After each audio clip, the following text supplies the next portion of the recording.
just a recap. During the last adventure, the group of Edhelen, Akin, Dark Horse, Jorn, and Arestos had managed to delve deep into the Forgotten Temple, a place in which its very crypts had been forbidden for centuries for the Grothgar villagers. Upon descending into its depths, they discovered clues as to why Aquilin may have sealed the crypt, uncovering not only clues of the Golden Saint, a legendary druid, but also the tomb of Prince Dwalin, supposed brother of Aquilin. Not long after they encountered what entity seemed to be leading the elements of corruption within Grothgar, a wight that had evaded them with the use of a fire trap. A trap Dark Horse and Edhelen had fallen to. Bastard. The group quickly recovered, and following Akin, who dove into the final chamber of the crypt, it is there that they were set upon by zombies, blights, and the Wight himself in an attempt to defend the dark tree of corruption within the chamber. Their defense, however, failed as the group easily dispatched the entities, and the Wight met a fiery death at the electrical fury of Dark Horse. Not long after, the Purity Orb of Erden was activated, and the forest was cleansed just as the Emerald Wilds had been. Despite this, there was something of an outburst from the smallest member of the group, Akin, as he became frustrated by being constantly restrained and removed from the battle by the various elements and enemies that he had been going up against. Seeking out a target, he lashed out at Edhelen, spurring a bit of an outburst from the group. After gathering themselves and the treasure hoard within the chamber, the group returned to the Grothgar village. It is there that they informed the elder of their deeds, specifically the elder Alisal. The light of the Purity Orb having told the story long before they had done so. The elders held a commune, speaking of the purification of the forest and of the heroes that had set out to do so. After separating Alisal the healer from the three elders, Edhelen spoke of what was found within the tombs, to which Alisal proved rather disturbed, and in turn spoke in a guarded manner about Aquilin's rise to the role of Forest Guardian. She warned the group of their prying, especially in the domain of Aquilin himself. More than that, she did not reveal. The group was later guided by Alisal to one of the taverns of the village. They were directed to the Talrun Tavern, a tavern operated by a dark-skinned elf named Alithan. Not long after seating themselves at a table, Edhelen was approached by the flight of a white raven that perched on her shoulders. A raven with red eyes that whispered in Elvish into her ear, a message spoken in Aquilin's voice. "You are called, my bride." And the session ended with Edhelen calling for more wine. Good recap. Alathan is quick to service the hero's request. Upon hearing Edhelen's request, he brought forth a rather hefty pitcher made of clay to the table and setting it with a charming smile. Looking upon the group, he speaks out. "Should you desire a meal with that wine, simply talk to one of my darling maidens, and they'll have it prepared. I'm certain a few of you have never enjoyed a master-crafted ensemble of flavors and delights woven by a hand trained in the culinary arts for over a century." Dark Horse looks tired. Yeah, to which the elf leans over towards the halfling-looking fellow and gives him a nudge with an elbow. Really tuckered him out, didn't you? Thank you. We'll keep that into consideration. And with that, with a flourish of his hand and a bow of his head, he returns into the tavern. You are free to interact with each other as you wish at this moment. Your people are quite loquacious, aren't they? Yes. I didn't know they'd be this welcoming with strangers. It's nice to see that. Yes, very nice. And, I think they're very proud of you, Edhelen. You're a hero to your people, especially what you're able to do in pushing back the blight. So, Well, you should definitely take this moment to celebrate. And I raise my glass and, just kind of do a toast to this group. Yeah. So, not just me, all of you. I wouldn't have done this. I couldn't have done this without you. I would have died in those flames. So thank you Well all. done. Cheers to this group. And I just Yes. raise my glass up and start drinking. Yeah. Reluctant cheers. Cheers. I notice Dark Horse's in mood, and I kind of take my drink and lean over and I say, "Are you feeling all right, Dark Horse?" He looks up after rubbing the bridge of his nose for a minute. He says, "Oh, I feel dandy. I feel absolutely just lividly wonderful. However, I seem to be the only one who's a little bit weighed by the information we'd uncovered in that tomb." Can I, before I start speaking my next words, can I do a perception check to see who might be listening to our You conversation? certainly can. Alright. 18. I am choosing my words. Yeah. 18 for perception. Ooh, very Ooh, nice. nice. Well, you do see around you. You're currently seated on the veranda, overlooking the forest with a view of the village trees and the forest floor below. In terms of those that might be nearby, there are several villagers, groups of them seated at tables around you, but it seems like each table is spaced appropriately to allow privacy. Alright. Well, then I look over at Dark Horse and I say, well, I understand, Dark Horse, that there is alarm from the information we have been given. And I do think it is wise that we discuss it. I don't mean to sweep anything under the rug. I just want to make sure that we make the right course of action before we say or do anything with the information we have, because I feel like it's just a small piece to the puzzle, especially considering I don't know much about elven politics or what Aquilin actually means and does for his protected people. Do you remember the last time do you remember a time where you have ever seen a sorcerer in politics? No, but I remember a time where I've seen a bandit in politics, and I've seen fighting factions that nearly wiped each other out because of different beliefs and ideals. And That just sounds like politics, really. it really is, That's to put lightly. But yeah, I know that it may not sound like much to you, but 300 years of peace sounds like a blessing to me. I don't want to make too many waves if what we're going into we don't fully understand, especially if we don't have any solutions for the people. I would like to at least address and do a little bit of recon work to know what we're actually dealing with before we start making waves, is what I'm trying to say. May I say something? Yes, said Helen. She kind of like whispers, maybe even like covering her mouth a little bit, Yeah.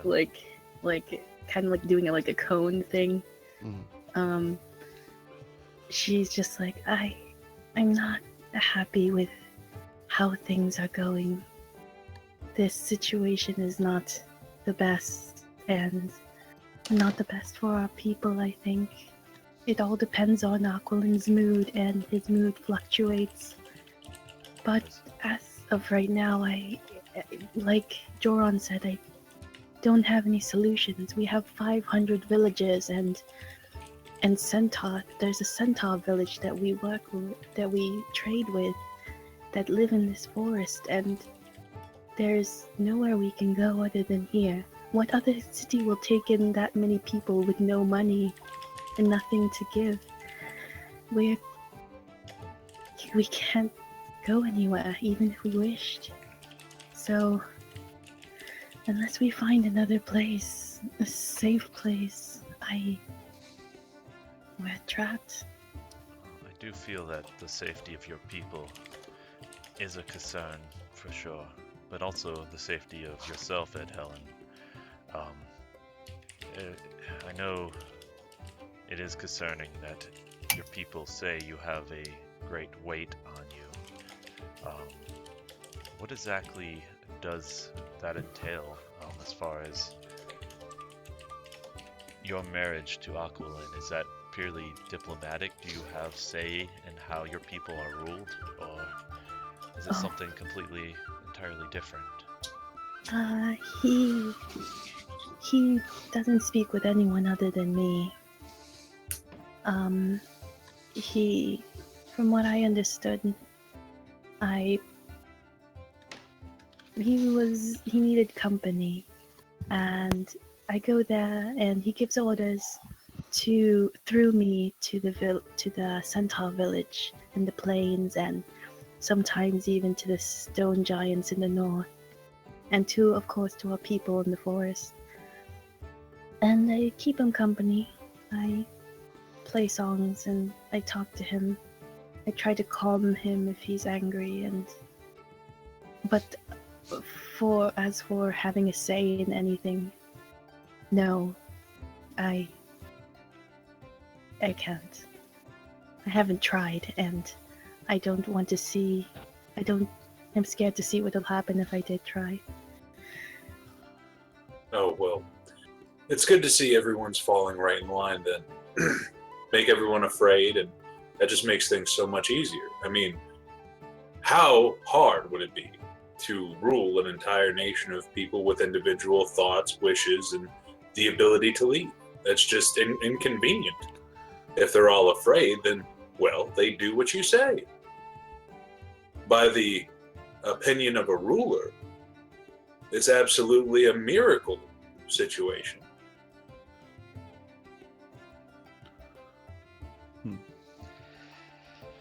Well, I mean, freedom isn't without its. It's nice to think that if the elven people are free, things would be better, but it would open them up to all sorts of other problems the outside world would face for them. And that's exactly the reasoning I'm sure that people like this person is using. That doesn't necessarily mean that they shouldn't be given the opportunity to face those challenges.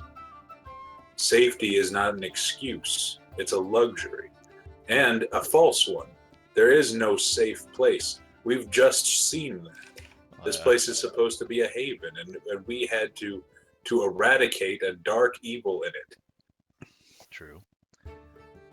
But even looking at the mural that we found in the temple of it, to me it looked like a war that was going on between the wood elves and the other ones. I believe they were high elves.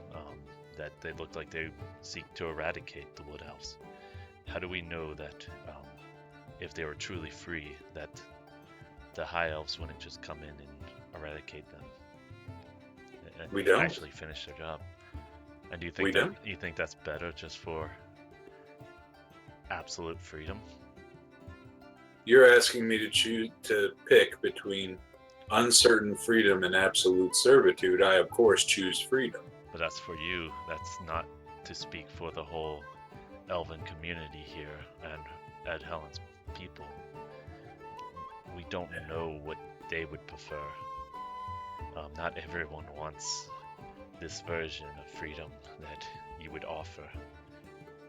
What exactly is he doing to keep this place safe? That's a good question, actually. Yeah, Dark Horse. I need to know that. What is he doing? He's a powerful sort of elf. He told me that he's mostly Fae than elf, and I've heard stories of him causing the great drought, which it's a drought, so all the vegetation, there's no farms, there was no lands until all people went up to him and and paid for their revolt that happened. He controls the vegetation and he controls the forest, the food that we eat, and the sun over our heads. I have a question. Is he actually a sorcerer? Is that his title? Is that his magical type? Or is this simply a word used to describe the fact that he himself has a font of magic within him in which he uses to weave magic? I feel as if he taught me everything I know, and it's what I know is nature-based magic. So, more than likely a druid. Almost sounds like a demigod to me from what I've heard. But It certainly sounds like somebody who has convinced people that he is. perhaps. Yes. Dark Horse finishes his drink and says, I'm sorry. I am bringing down a momentous occasion. I don't mean to. I don't think you have to apologize, Dark Horse. I am on the same page as you for being concerned for Ed Helen and even her people. I just want to make sure we're discussing things before we do something that may be irreversible for her, mostly her. If you're wondering if I'm going to walk up to the man and electrocute him, I think we can draw back a little bit. I'm not quite that angry No, anymore. not that. It's just we have to come up with a proper plan to actually be able to get more information on this without alerting the wrong people. Because if he is truly not a good ruler, he probably would react harshly to finding out someone's almost conspiring against him, is what I'm trying to say. Helen drinks a little bit and does the cupping over him, like subtle cupping over her mouth, and she says, I want the safety of my people, but I also want us to be free. And both of those things don't seem to align right now. If I want one thing, I can't have the other. And I'm confused. I want my people to be free, and I want to be free. So I'm not defending politics of my people. I'm with all of you. I just don't know what to do. Understand. I think we'll have a clearer image of what we should be doing once we meet the man. Yes. The bird that came in was actually a summon from Aquilin. And I guessed. you said we're out in the veranda, right? Kyle? We might have lost him. What? No, I had my mic muted. Gotcha. Oh. He does that often. Yeah, I do that often so that I'm not like breathing into my mic or Oh. disrupting the moments between players. Yeah. You said So- we're in the veranda. I kind of want to do an animal messenger. Yes, you're on the veranda. You have open view. There's animals everywhere. Birds are singing their songs as they flitter from one branch to another. Okay. I have level 2 spell left. So I'm gonna use that to do an animal messenger. All right. Bread on the table. I do like a little. I like take some and like crumple it in my hands, and I like look for a bird. Mhm. And then if one does come, I'm gonna give him a message. Do I have to roll for the bird? I think so. Yeah. Oh, Let me okay. check on Animal Messenger. You had me roll to find animals before. I think I rolled to see what kind of animals you found. Yes. Oh, okay. I think that's all I really did. Just like to help me decide what animal you see. Okay. Mm. All right. So, as you crumple up, you see that there's a pair of blue jays dancing and playing on the branches that actually extend overhead of the tavern, the 3-story tavern that's behind you. After the blue jays perch on a branch, one of them twitches its head in your direction, chirps, and then flitters down and perches itself just gently on your fingertips and begins picking at the bread at your hand. Like The she's animal, burning. the animals around the forest, especially in the Grothgar village, seem very safe, if they feel very safe and secure with your people. So they're not very shy. Mm. I tell the bird, speaking to Aquilin, I have the people that helped me cure the blight, and I was wondering if I can bring them to you in the audience as well. To bring them with me to to meet you as well. And with the message implanted in the blue jay's little brain, it chirps happily and then begins to flitter off into the distance, Okay. northwards towards the Lonely Mountain. Yes. Which reminds me, Dark Horse pulls out a piece of parchment and something to write with. I don't suppose you all have mail out here. To reach other parts of the world, no. I'm sorry. I could send a message through animals. Essentially, I need to let the woman who sent me here know that we've taken care of business. Oh, After all, I have been hired. I do need to let her know that my business is concluded as far as our contract is concerned, verbal or otherwise. I need to have seen her to send a message. You have. It was Oh. the store clerk. Oh, Lunea. Linnea. Yes. I might need to rest first before I could do the spell again. Well, But- whenever you can. I'm sure it can wait a day. Yes. And Linnea is very patient, from what I know.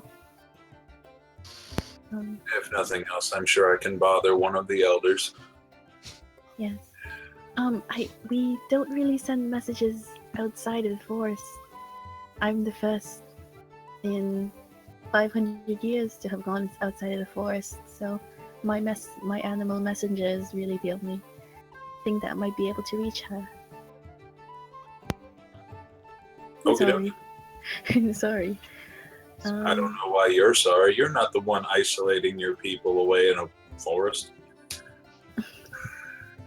Well, on that note, I'm going to see about getting some food for the table. Oh yes. I'll get up for a second and I'll be right back. Mhm. And I kind of I actually have forgotten to eat. Yes. Everyone just enjoy your food. Yeah, that And sounds nice. I'm gonna- Actually, Dark Horse, you want to see what they have with me as well? Why the hell not? Right. Can I look for ladies in the bar, Kyle? Of course. Just as Alithon had spoken of, he has maidens, quote unquote, working for him. There's not really currency. You pretty Oh much yeah. work for a place to sleep and some food and happiness, basically. But he does have maidens dressed in very elegant gowns as they stride to and fro with various orders that Alithon himself isn't in the mood to carry out himself. Mm-hmm. Okay. I tried to talk. I tried to gather a few, maybe 2 or 3 if they're not busy. You said that they it's- weren't too busy. They don't seem to be those that drop off their orders or are simply just walking around simply to Mm. check on the patrons. Three of the ladies, which seems to be the maximum amount of maidens working underneath Alithon, do approach you with curiosity, and upon seeing you, they immediately gasp with glee and they approach you. Akin and Orestos are witness to these three girls immediately rushing up to you, Ed Helen, surrounding you in a semicircle, and immediately with energy begin asking of you of like the outside world, the people that you're wandering with. Some of them even glancing to the little cloaked halfling and the satyr folk. Yes. Um, And Dark Horse, seeing this, goes, "Thank God I missed that," and continues to try and find food. Yeah. Well, And Helen. yeah. Sorry, Jordan was no, go actually gonna talk to Dark Horse now that he has a moment, just kind of alone for a second. Dark real Horse, quick, sorry. well, Erica, will your thing take a bit, or? Oh, I just wanted to say that she's gonna start talking about Orestos and like how strong he is, and try to get him some ladies, because Oh, they okay. kind of dragged him in here, and she Mhm. kind of feels bad that like he's kind of here just because he wanted, not for like money or anything. He's just here to like help them, and so Mhm. she's just kind of like just helping the brother out, being his wingman. Gotcha. And Orestos is very happy for it. Just imagine an elf girl going, just trying to help a brother out. And she could say that in common and they wouldn't understand, so. Yeah. All right, so now we come to Jordan and Dark Horse. So Jordan looks over at Dark Horse and he says, Dark Horse, as much as Jordan. as much as I hate to say this, I feel like your hunch may be right about Akulin. And so far we've only talked to pretty much his people. If we are unable to see him in person, if the messenger comes back and will not allow us to see him, how do you want to handle that?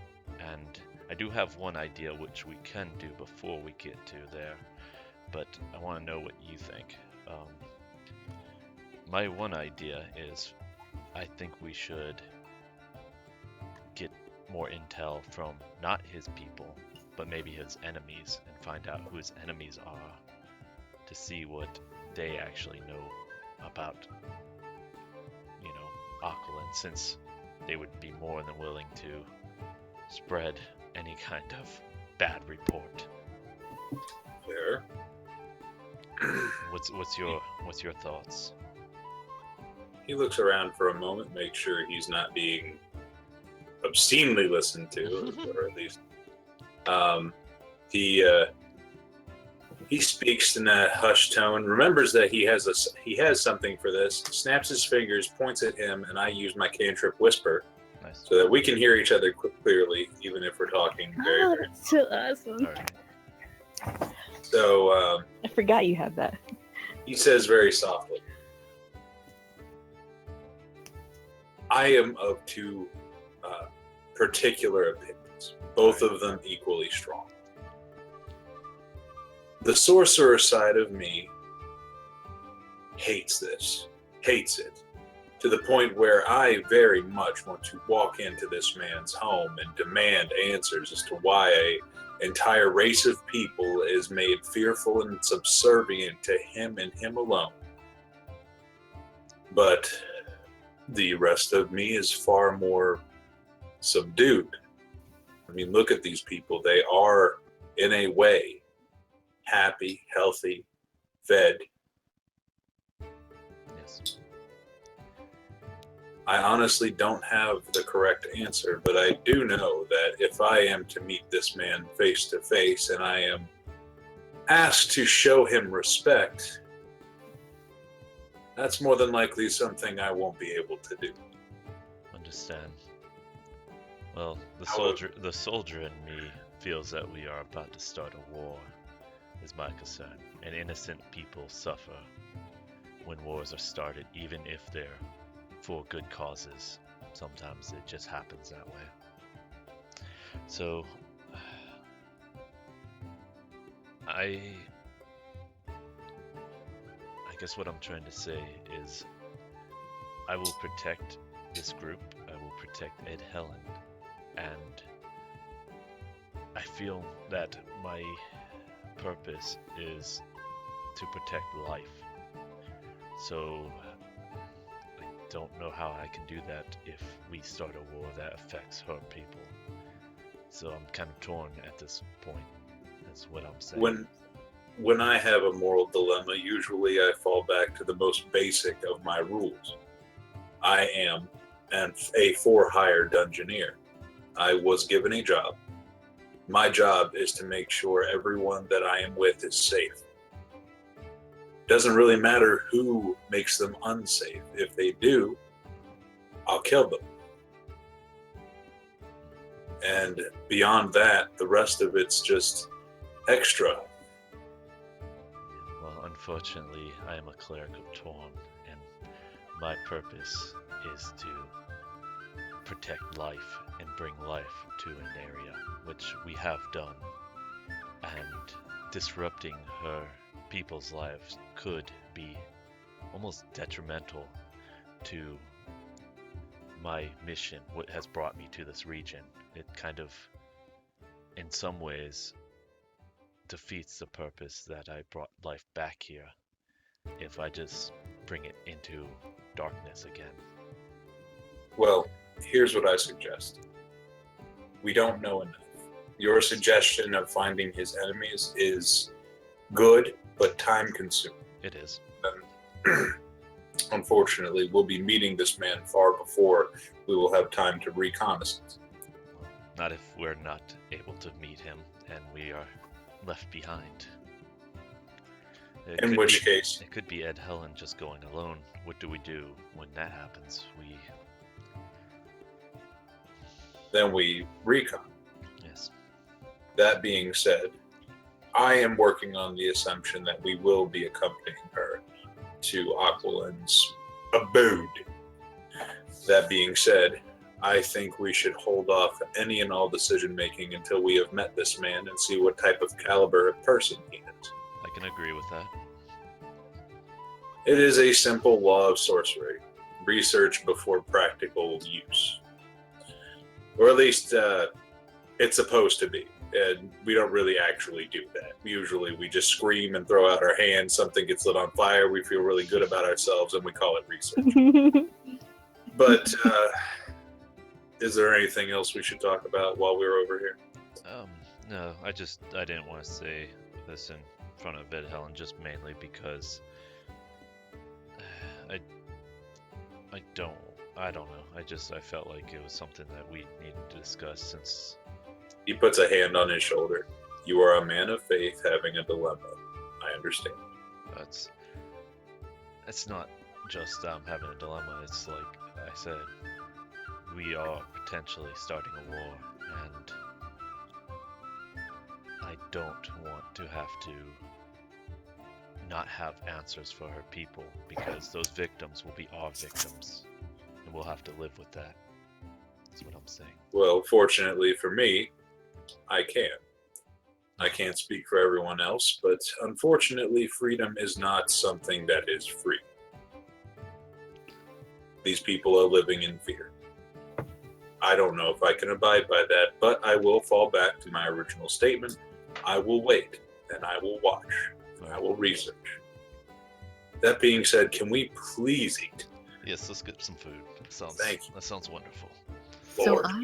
So I've seen him down there. I'm talking to the girls. I didn't particularly partake in any of it, but I have seen it, and let me tell you girls, it's not even close. From the back. Oh my god, just shut up. It is enough to make you and your ancestors blush. I'm just gonna leave it at that, ladies. Sorry, we also want food. If any of you We also want food. Also, besides his dick, we'd like food. Yes. And then she lets them order and sees if any of them go to talk to Orestes. Kyle? Kyle, your mic's off again. I muted it. Yes, I muted it again. I was wondering, it's like, man, it's like they're just not letting me do anything right now. Oh. Gosh. Sorry. But yeah, the two mains at either side of you are actually leaning to the side, looking at Orestes, who's like he caught wind of what you're trying to do, and he's kind of like just posing, his hands behind his head and his biceps like he's like doing shit up and down. Like, And he's quite happy for your attempts at least, and all three maidens are certainly flushing and muttering to themselves like, "With an outsider? Are you sure? Don't they have Well, diseases?" when are you gonna get this opportunity again, ladies? He's going to be gone when I'm gone. They begin muttering amongst themselves before they wander off to get the food. Meanwhile, Dark Horse and Joran, while you were silently whispering, mouthing words at each other, Alithan was actually sitting there behind the counter, leaning forward on his elbow, just looking at you two. Gosh. Furrowed brows, like, I don't think I've ever seen two people communicate by reading their lips. It's fascinating, really. Sorcery, my friend. It has many practical applications. We'd like a whole pig.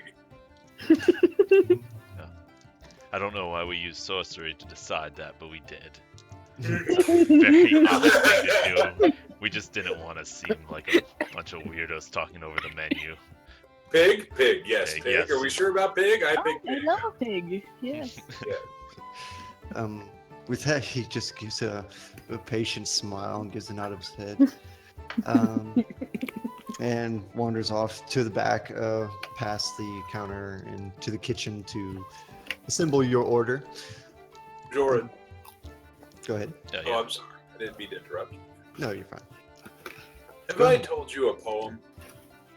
I can't recall you telling me a poem, but I heard a poem in a bar much like this. It reminded me of it. There once was a woman from Vale who was proficient in fornication and ale, and on her behind, for the sake of the blind, was the same information in Braille.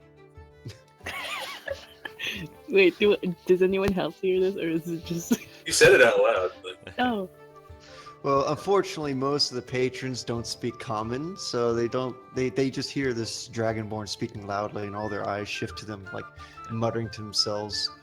Yeah. and Jordan just laughing. oh, and Joran's laughing at the weird joke. Like cleric, for shame. Yeah, I wasn't always a cleric. You wouldn't believe some of the jokes I heard as a soldier. Before long, an actual wild pig is brought out, held by two maidens that actually need to use their joint strength just to carry this thing over, and bring it over to the dark, almost rosewood table that you're seated at. That, upon closer inspection, you see that the table actually appears to have grown out of the floor. The chairs themselves seem to be made of oak and are independent of themselves. The table is certainly large enough to fit this wild pig, which is steaming and is covered in fine marinade lined with vegetables.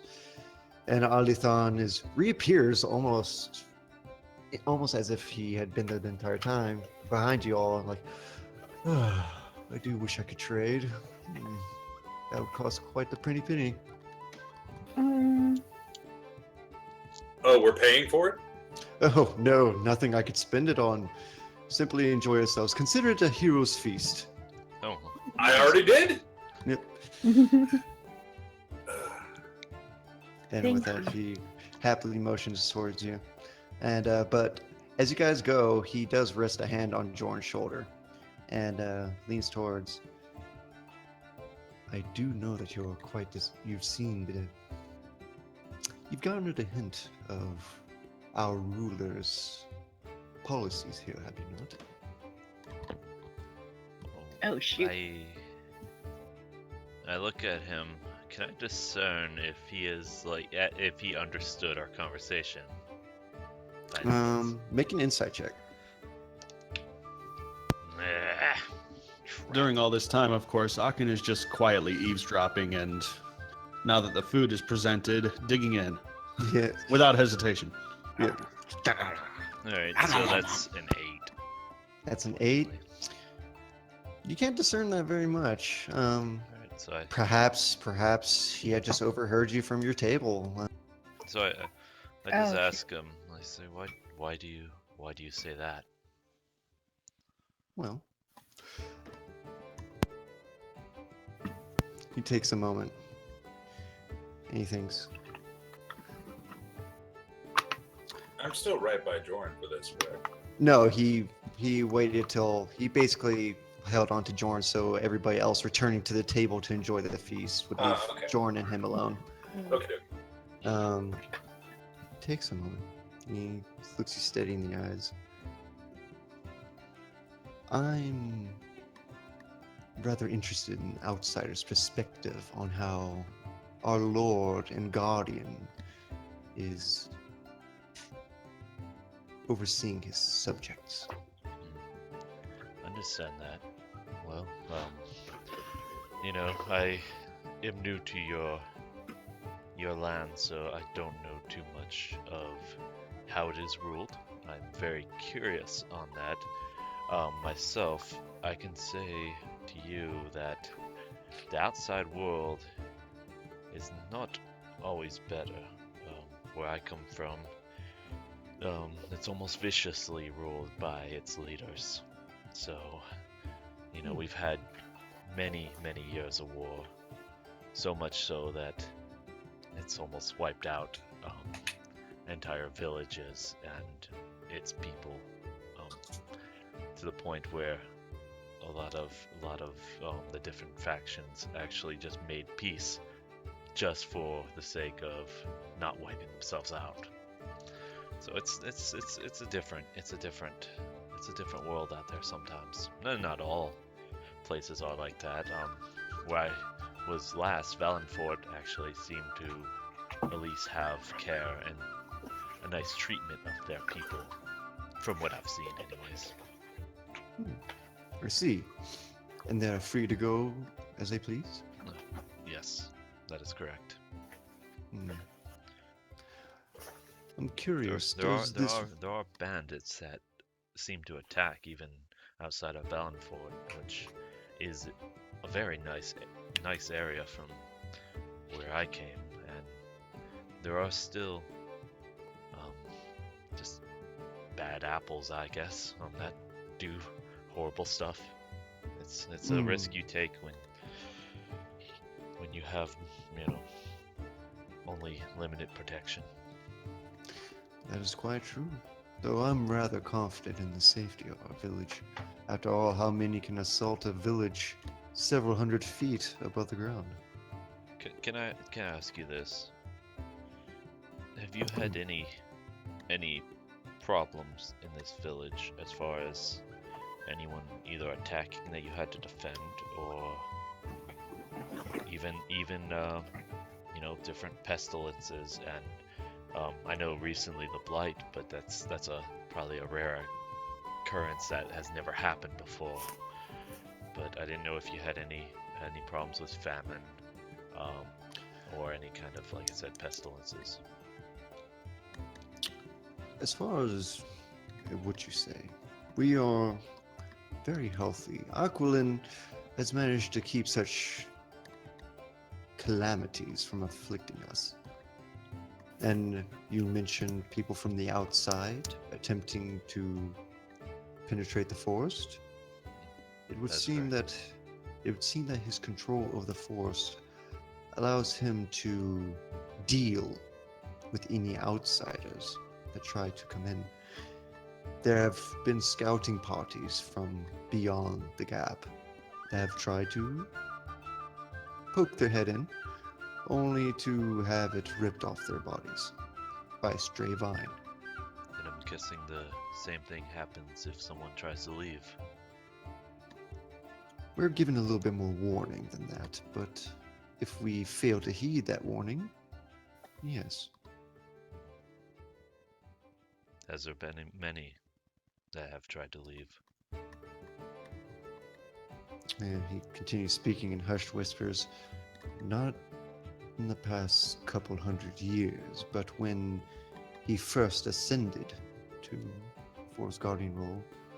And as he speaks, you get the impression that he's rather old, Yes. almost to the point of being considered an elder himself, despite his previously jovial manner. His age shows more now during this serious discussion. But when he first ascended, we made our attempts. First, to flee, then to rebel. And he made certain that staying within this forest was the best for us. We have no means to defeat or rebel against such a creature as Aquila. And in the last 200 years, save for the odd storm or imposing of certain guardians upon our village, things have been peaceful, especially ever since he looks to Ed Helen. Ever since she became his bride, he's been a bit more calm. I have one more question for you. I know you want to ask me questions, but is Ed Helen the first bride that Aquilan has taken? Ooh, shit. He takes a moment and looks down briefly, contemplating the answer. He then looks to you and says the following. I'm sorry. I feel... Sorry. Um, Continue on. Sorry, I didn't know you paused, so I thought I just couldn't hear you. My no, fault. I was pausing. Yeah, dramatic pause that I completely ruined. Sorry. No, it's fine. Perfectly fine. If we were physically here, you know. I know. I would have caught it. That's what's. Yeah. Whatever. Sorry. That's fine. He looks to you, then glances back to Ed Helen, and while looking at Ed Helen, he speaks. I believe the affairs of the brides should be one for her to speak of, not me. Understand. And he takes a moment and he says, I do have my questions, but there's a feast that's going cold. Enjoy yourself.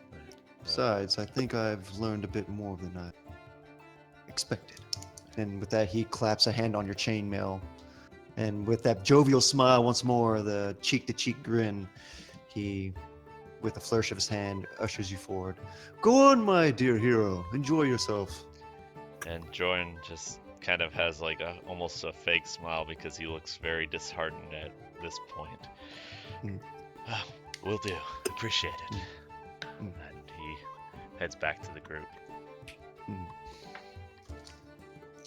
To which Orestos himself is enjoying himself quite a bit, quite a hunk of meat. Not even bothering with utensils, just eating it with his bare hands. It's like, no. Probably losing some cool points in the fact that he's got bits of meat and marinade and vegetables strewn about his beard. There's one girl in here that digs it, I'm sure. Yeah. Manly as fuck. Can you eat pussy like that?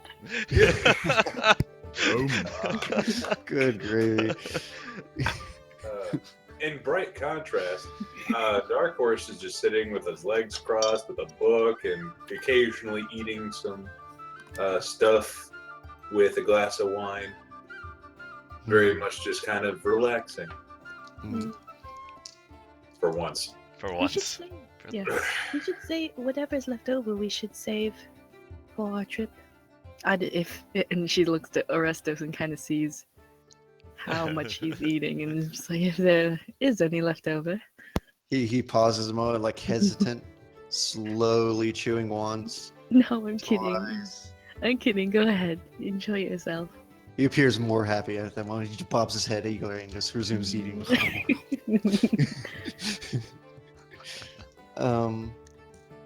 As you continue to eat and enjoy yourselves, or as much as you can, give me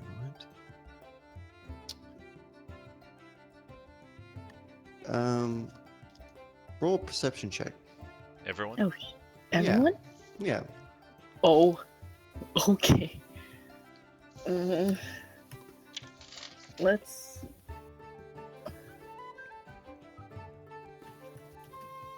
I got 16. I got a 19. Oh wow. Let's see.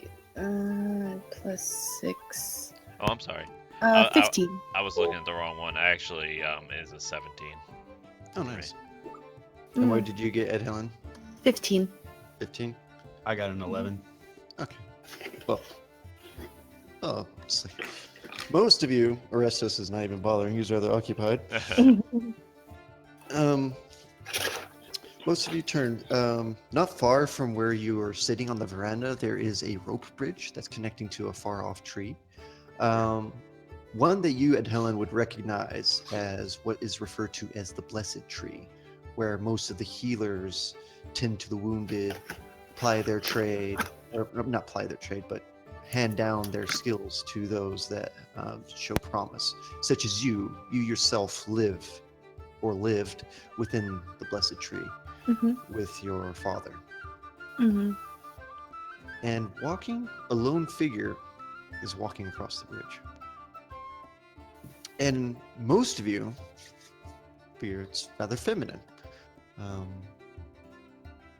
He's there alone, dressed in a tunic of greens and browns, form-fitting breeches.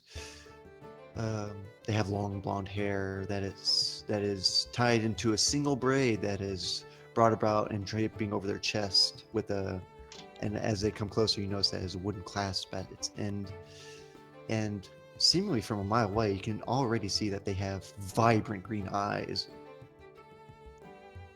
They make their journey across the bridge, and their booted feet land upon the veranda.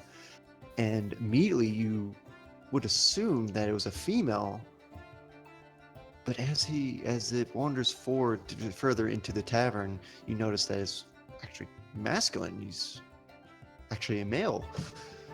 The green eyes, bordering on emerald in their color, immediately lock upon Ed Helen, and the well-disciplined and contained gait of the gentle elf is tossed to the wind, it seems, as this elf immediately rushes towards Ed Helen, shouting in Elvish.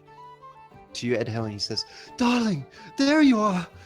And the moment he rushes up to her, this elfin man snatches her up by the shoulders, which is rather easy, considering that he and Ed Helen are both at the same height.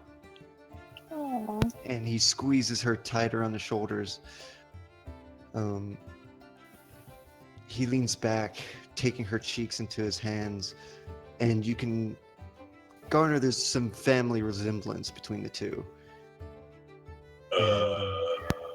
Father, how are you? And she says in Elvish and hugs him really tight, almost Mm. crying. Mm. I missed you. You see that tears are also welling up in his own eyes as he leans back. He takes both of Ed Helen's cheeks in his hands, but the moment his hand meets the scar tissue of the burnt section of her face, his eyes immediately switch to it. And the one of his right eye begins to trickle with a single tear, and he immediately looks hurt upon seeing you having suffered. And he speaks out, "Darling, what happened? Alistar told me you had suffered, but I did not think it was to such an extent." And immediately he begins caressing your cheek, and his eyes fall shut. A look of concentration is evident on his features, an expression that you're familiar with, as he's beginning to channel some of his healing magic. Oh, I take his hand that's on my cheek, trying to heal, and I like take it in both of my hands and I close it, and I say to him, "It's all right, Father. I'm all right, thanks to my friends here." And I gesture to them, and I say in common, "Everyone, I'd like you to meet my father, Eldar." Yeah. Looking at him, does he, because he's elvish, that does he appear really young to me as far as like a human father would be? It's, especially since Ed Helen's fully grown, it is rather hard to discern an age gap between Yeah, the two. that's what I was wondering. Okay. This is your father. He looks so young. Okay. And I say, "Nice to meet you. My name's Jorn." If Yeah, he I know you listens, probably don't understand.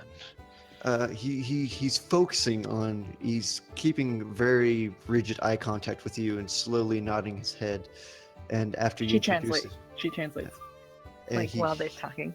he gives a helpful nod and he speaks in return. Eldar dale vasinin daha.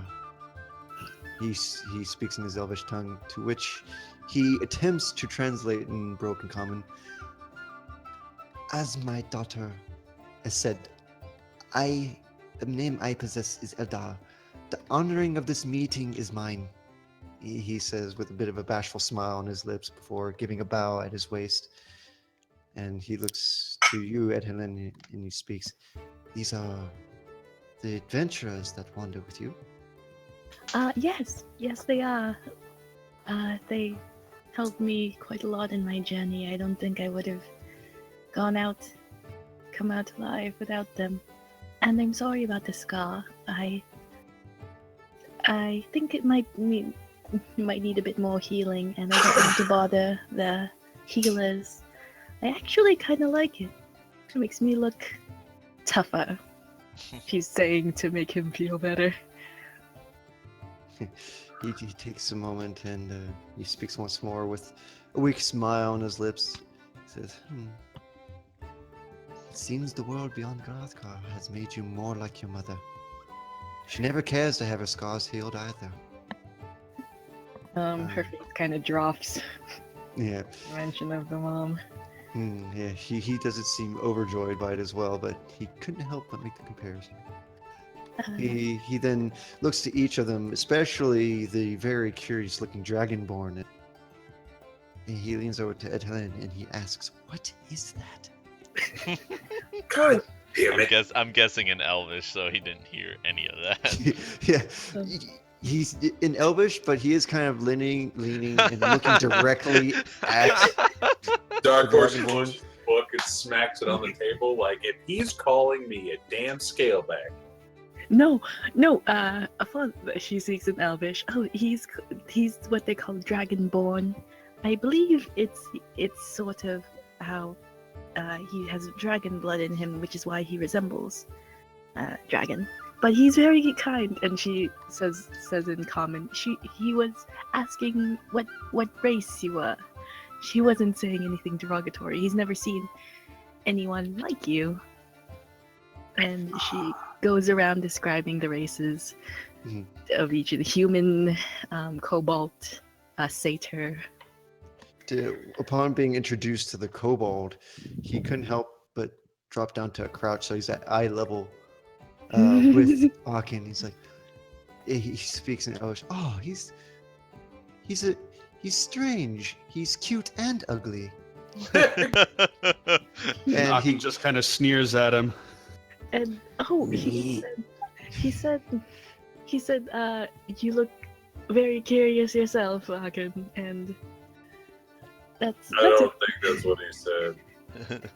Well, regardless, he has a bright smile on his face. He seems very Yeah. energetic, as if like a child has been exposed to this whole new world. And despite Yeah. the sneer, he actually attempts to reach out and rub the scales on top of Oh, Aaken's head. mother, no. Aaken's just gonna swat at his hand like, Oh. He nods understandingly with a bit of a giggle before he rises Believe up it or to not, say, Aaken's actually rather freaking brutal. Yeah. I've seen him. She kind of warns him too. I've seen him kill many men.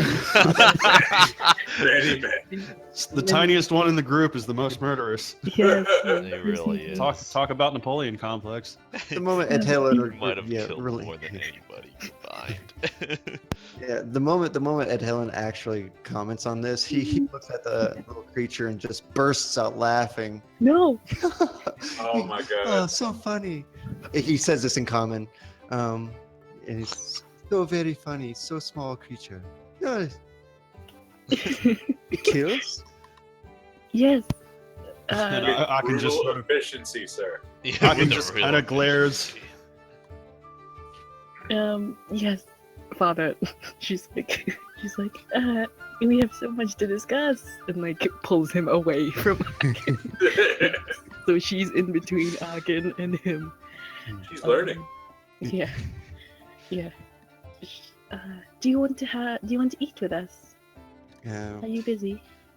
he slowly he looks between the blessed tree from which he had walked from and back to the feast, which, while well eaten, is still quite. There's still plenty to be feasted on. He appears hesitant at first, but upon looking at you, that hesitation disappears, and he gives a smile. He's like, I can spare the time. The other healers can tend to the leaf stalkers. Hmm. And with that, he attempts to take a seat, seemingly not taking the hint and sitting right next to the kobold, Okay. like drumming his fingers gleefully on the Jesus. table. She sits down. She so how's mother? She drinks. Yeah. At the mention of mother, he reaches out and plucks a piece of pork and briefly says, she is very occupied. She has been very active since the appearance of the corruption. I haven't seen her even before at all, but the Leaf Stalkers, who you know is the name of the rangers that protect the Grothgar village. The Leaf Stalkers tell me that she is still alive. She's still guarding the village as she does, and she seemed to enjoy the corruption while it lasted. She would. She didn't see me before I left. She saw you. She didn't make it apparent. Dark Horse kind of has this like wine glass to his face, but eyes are the only thing moving back and forth. Like, this feels like it could go very wrong very quick, and I'm not sure why. She smiles though, and she says, "But I'm glad you're all right, and I'm glad all is well. And was there any casualties from the blight?" She asks She asks in common, actually. She translates what she's saying after in common. He takes a moment, contemplating as if trying to figure out a way to word. He says, yes, there were.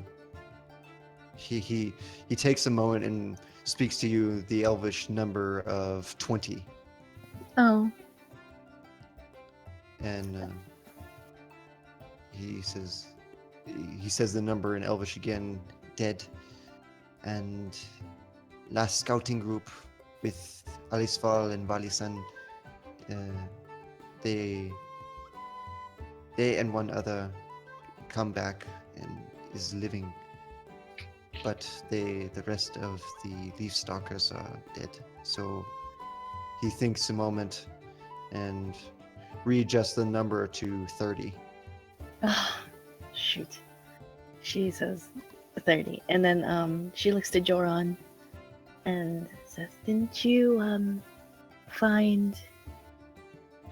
you take some things from their belongings, or some of their belongings? We could Yes. possibly, this could be a good time to give them to the families. Yes, My fault.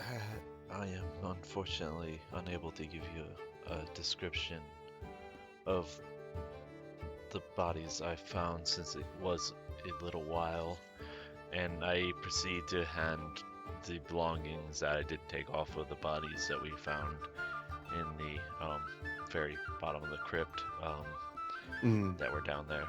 And I say, Yes. I took these so that way I could hopefully return them to the families and tell them that I made sure that I had a ceremonial what's it called, sorry, I'm actually forgetting the word for it. Cremation. Thank cremation. you. Funeral? Thank you. Cremation? Yes. That word Yeah. was escaping me pretty hard. So, Okay. a ceremonial cremation for the victims, and here are the items. So hopefully, maybe they would help identify which family members were lost. He takes the items, and as he looks over one of the face seems to grow all the more sorrowful as he seems to regard each item with recognition. No. And he eventually just sets them isolated from each other, set up before him, and he slowly gives a nod. And he looks to you, Jorn, and says, "Thank you. You did for them a great honoring. We of the Gothgar, we bury deep our dead, or we give them to the flame. You did very well." Put my hand on his shoulder and I say, "And I'm sorry about your losses. I know it's never easy to lose someone. So I'm glad that I could give them some peace and rest." He gives a nod, seeing the items. He does gather them up, and he does seem to stand abruptly. He looks back to the blessed tree and he speaks to Edhelen. "The families have been asking. I cannot let them wait longer. Oh, I yes. will see to it that they find these and know the fate of their children." oh yes. Thank you, Father. I'll come back to the tree tonight. He does seem to brighten a bit at that and smiles. "Good. I look forward to seeing you again, my dear." And he leans over, kisses the top of her head, and with the items in hand, he looks to each of the group, gives them a nod, and as if in an attempt to bring back his giddy energy, he tries to reach over and rub the top of Akin's head before quickly turning about and walking away. Kind of like That that looks ruffle of the uncomfortable. hair. Yeah, that Yeah. ruffle of the hair for children. Akin just hisses. Ruffle the scales. I'm Ruffling so his- I'm so sorry, Akin. She like whispers it. Like, "I'm so sorry, Akin. He doesn't really understand." I'm sorry, Akin.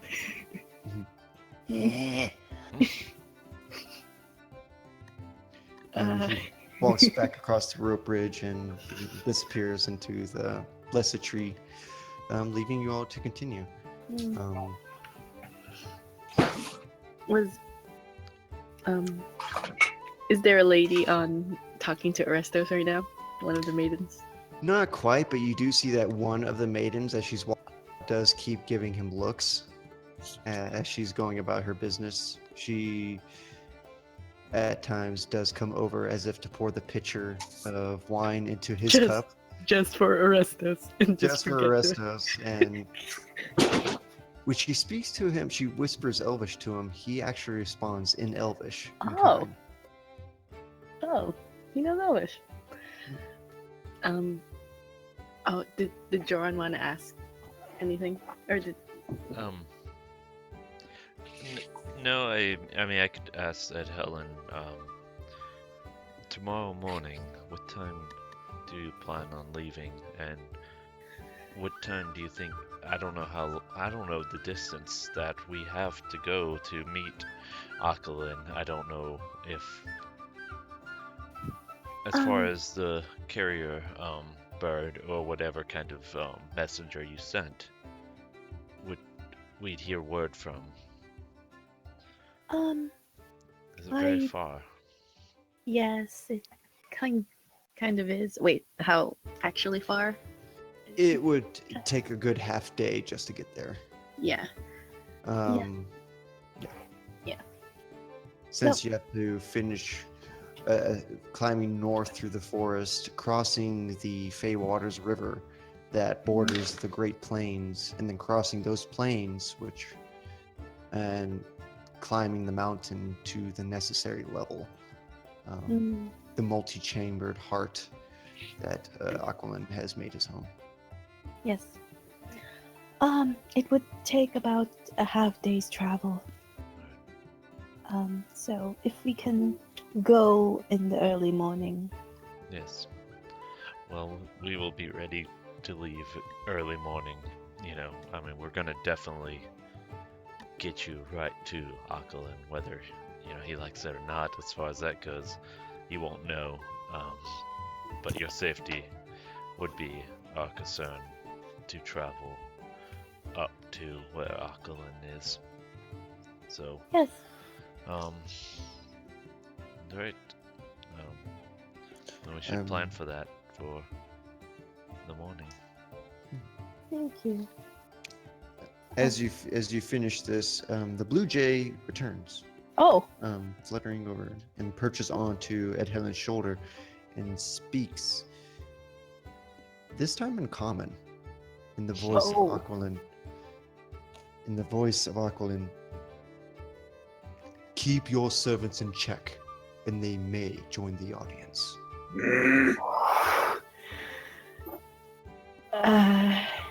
I'm sorry. Did I just get called a servant? She flew. She like kind of think it's meanly supposed to be a makes whisper. the bird flies away. She like kind of shushes the bird away, helping. It panic flies away. It's like, what did I do? Immediately, he just goes, I'm sorry. I apologize. That was a knee-jerk reaction.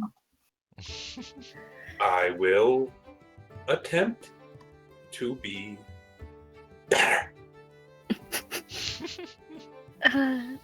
Dark Horse, if you don't want to join, that's all right. Oh, I wouldn't dream of it. Please, he demands a lot of respect, and he demands a lot.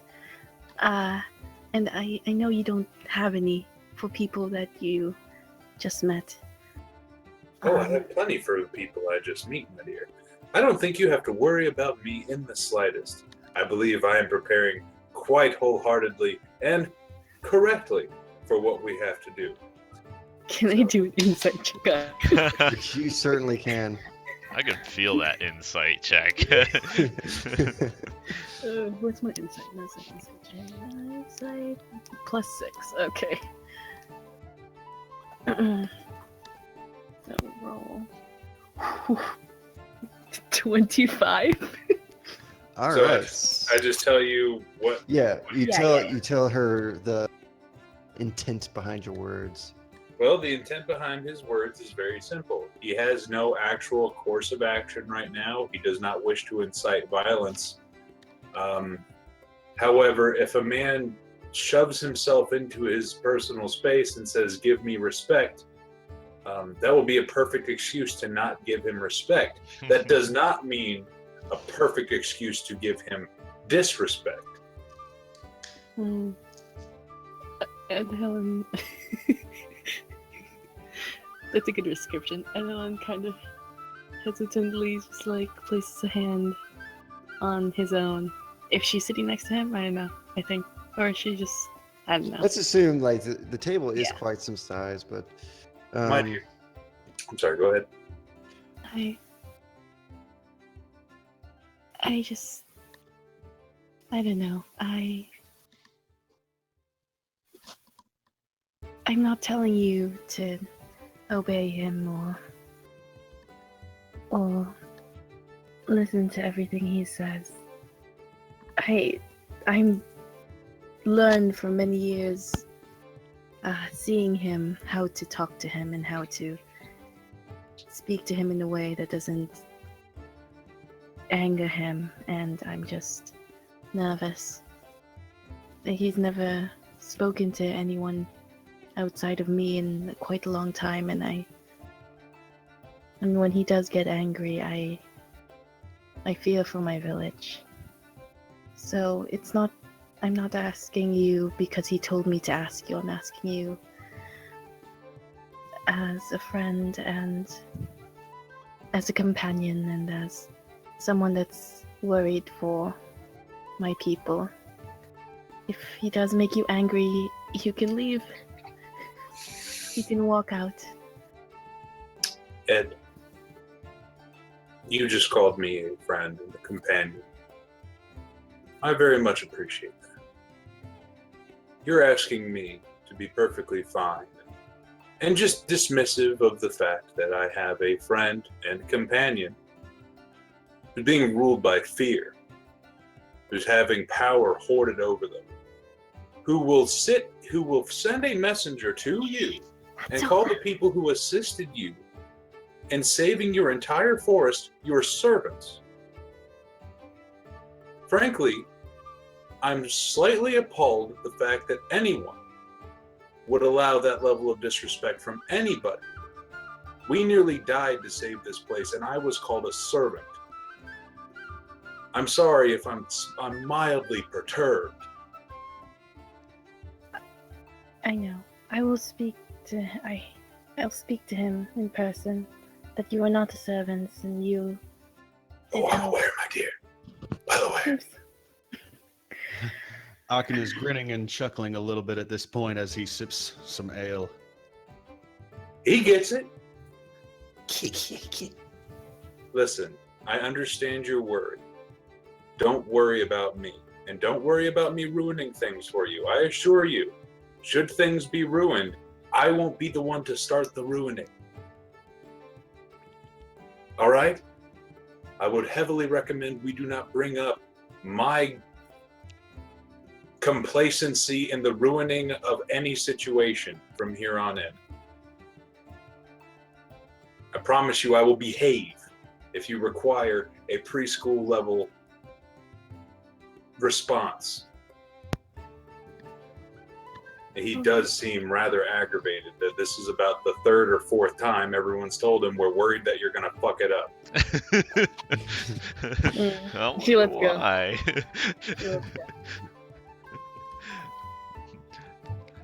Jordan's not adding anything to this. He said his Yeah. piece on how he felt. He doesn't feel any need to, say anything. So, Yeah. well, And then, To add to that insight check, he's still under contract. Oh, yeah. So yeah. as far as Dark Horse is concerned, he's very flattered that you all are his friends and companions, and he's glad he made you as friends and companions, but he's still on a job. yeah. Mm. Yeah. So that's all. Helen's gonna get up from the table and walk to just take a breath, maybe to the balcony area. Well, I drown myself in water. She takes her cup of wine with her Yeah. and just thinking things over. Is there anything else anybody wants to do, discuss? Is there any magically oriented item store in this village? Make an investigation check. Or rather, actually make this a charisma check to see if you can actually discern from the people. Okay. Plus my charisma. That would be a 17. 17. Yeah, roll the 14. You bring aside one of the working maidens, especially one that keeps frequenting the table due to Restos, and you pose this question. She appears confused at first before Arestos does the honor of translating. She goes off and fetches Alithan, who returns, and he looks to you. You seek magical items, do you? I seek to see if there's any I wish to buy. Well, we don't sell any, and sadly, what items we do have are considered heirlooms to the village. And they're not for sale, sadly. They're strictly for the use of the villagers. Despite what you've done for us, I'm sorry. Oh, no, you don't need to apologize. I'm very used to the capitalist mindset of here's my money, give me things. I understand that very often I will run into a society that does not follow this particular formula. You need not apologize. He gives a firm nod. We do have something of a supply should you need rations and whatnot, however. Well, I'm sure we would like to resupply. Certainly. It's Ed Helen can direct you to the Tree of Giving. which is where you can find a place to stock up on supplies. It's where our leaf stalkers and gatherers tend to go to before they set off into the forest. And with that, he gives a smile, checks on the pitcher of wine, and requests that one of the maidens bring another over, as it seems to be getting a little low. To And- Arestos, just to Arestos. Yeah, because Jordan's probably tapped out at this point, even though he hasn't drank much. He's just like, yeah, I'm done. Yeah, he sees the drunken haze of Joran and says, "Should you ever decide to cease enjoying my delightful wine, I do have rooms available in the upper floors that you can simply walk into and pass out." Oh, Thank you. this sounds very nice. And this is available to all of you. Well, And- I think I will do that, and I'll find a room. Mm. Then you set up, you walk back into the tavern, and you see that curving up along the edges of the bar counter, which is also like a semicircle, are two sets of staircases, one going up and a set going down. Going up the staircase, you find that on either side of the hallway that is continuing with this circular architectural design, that there are doors that seem to be recessed into the wood with doorknobs that easily open to reveal a very simple room, a single window, bathroom arrangements, and a small bed that has a night table with a pitcher of water right next to it. It's simply there for people to rest, recover from their hangovers. Gotcha. Alright. Well, I guess I'll have some water and I'll head on to bed. Alright then. So that's Jorn away from the table. Is there anything else anyone wants to do? Does Aachen wish to do anything? Yes, Aachen is going to he's going to excuse himself from the table and say that he's going to go to he'll say Aachen will go sleep now. but he's actually going to end up attempting to sneak and follow Ed Helen instead. Yeah. So does Ed Helen decide to retire? She's going to walk a little bit. So she walks around to the other side of the tavern, where you see it's a platform like many others, so it's out of sight of the group. So Aachen can choose to approach her there if he wishes. Or will he wait for her to retire for the night? I think for now he's just going to kind of try to eavesdrop a little bit Oh, to see if she's talking to herself or anybody or ooh, see can what I? she's up to. When she's gonna walk around for a little bit. Mhm. But when everyone retires, she's going to go to she's gonna ask where Joran's room is, and she's going to go to Joran's room. Alright. My. So, are you trying to be sneaky about this, Aachen, by the way? Of course. Okay, so for that, I would ask a stealth check. Okay, and one more time, remind me how the proficiency bonus works for the Expertise, you mean? yes, the expertise. It's double your proficiency bonus, which is 3, so plus 6, plus your dexterity. Okay, so I'm getting Basically, a plus 10, I believe, to your roll. Oh Yeah, that's- wow! that seems about right. So I got 22. 22. Yeah, you don't see this guy. He's effectively melded into the shadows. Ed Helen would probably perceive it. Try the perception check. Well, no, Either, this so- is yeah. Since you have no reason to make an active perception check, Mm-hmm. it's going off of your passive perception. Oh yeah. So if he rolls a stealth check that's higher than your passive perception, then you have Yeah, no yeah. idea. Okay. So you Ed Helen, you go up to Jorn's door. What do you do? I knock. Alright. And then I kind of let myself in. Oh God. Well, before Jordan can even get up, I guess she's already walked in. So. Yeah. Hello? Oh, sorry, Joran. I didn't know if you would. sleeping. I was just going to sleep, yes. Is everything alright, Ed Helen? No, not really. And And she Jordan kind of gets up to, talk now. Yeah. What did you come here to talk about? I don't know. We rescued our people from the Blight, and I feel as if it's raised more questions being in that tomb than resolving anything.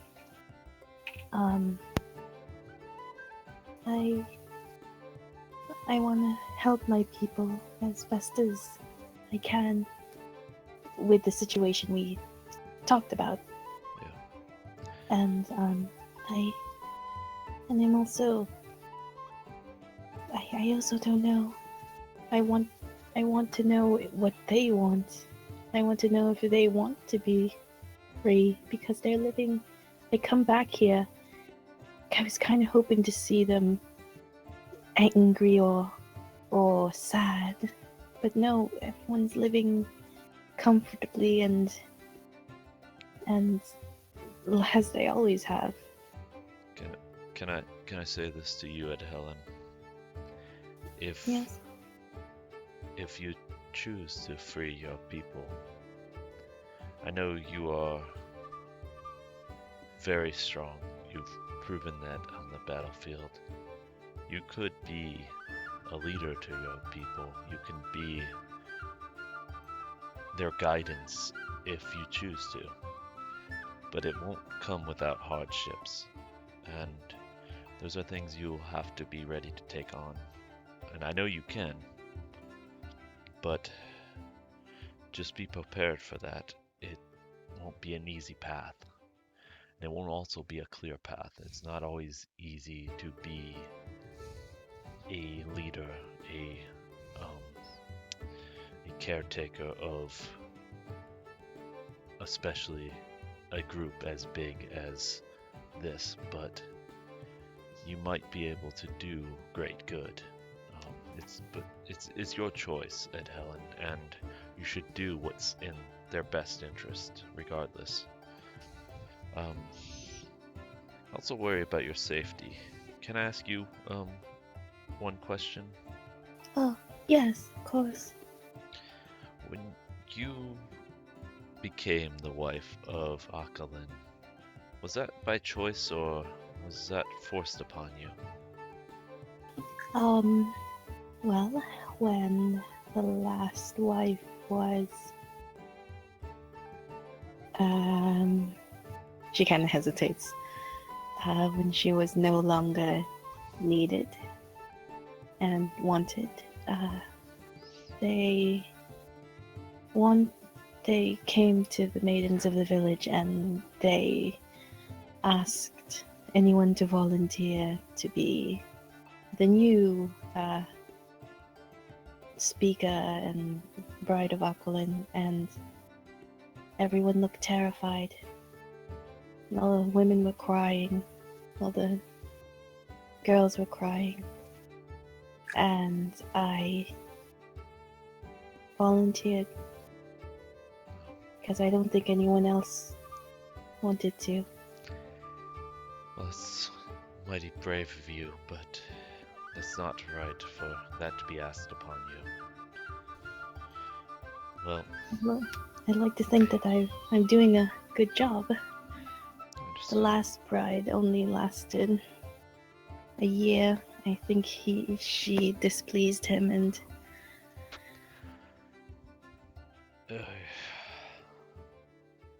Ed Helen,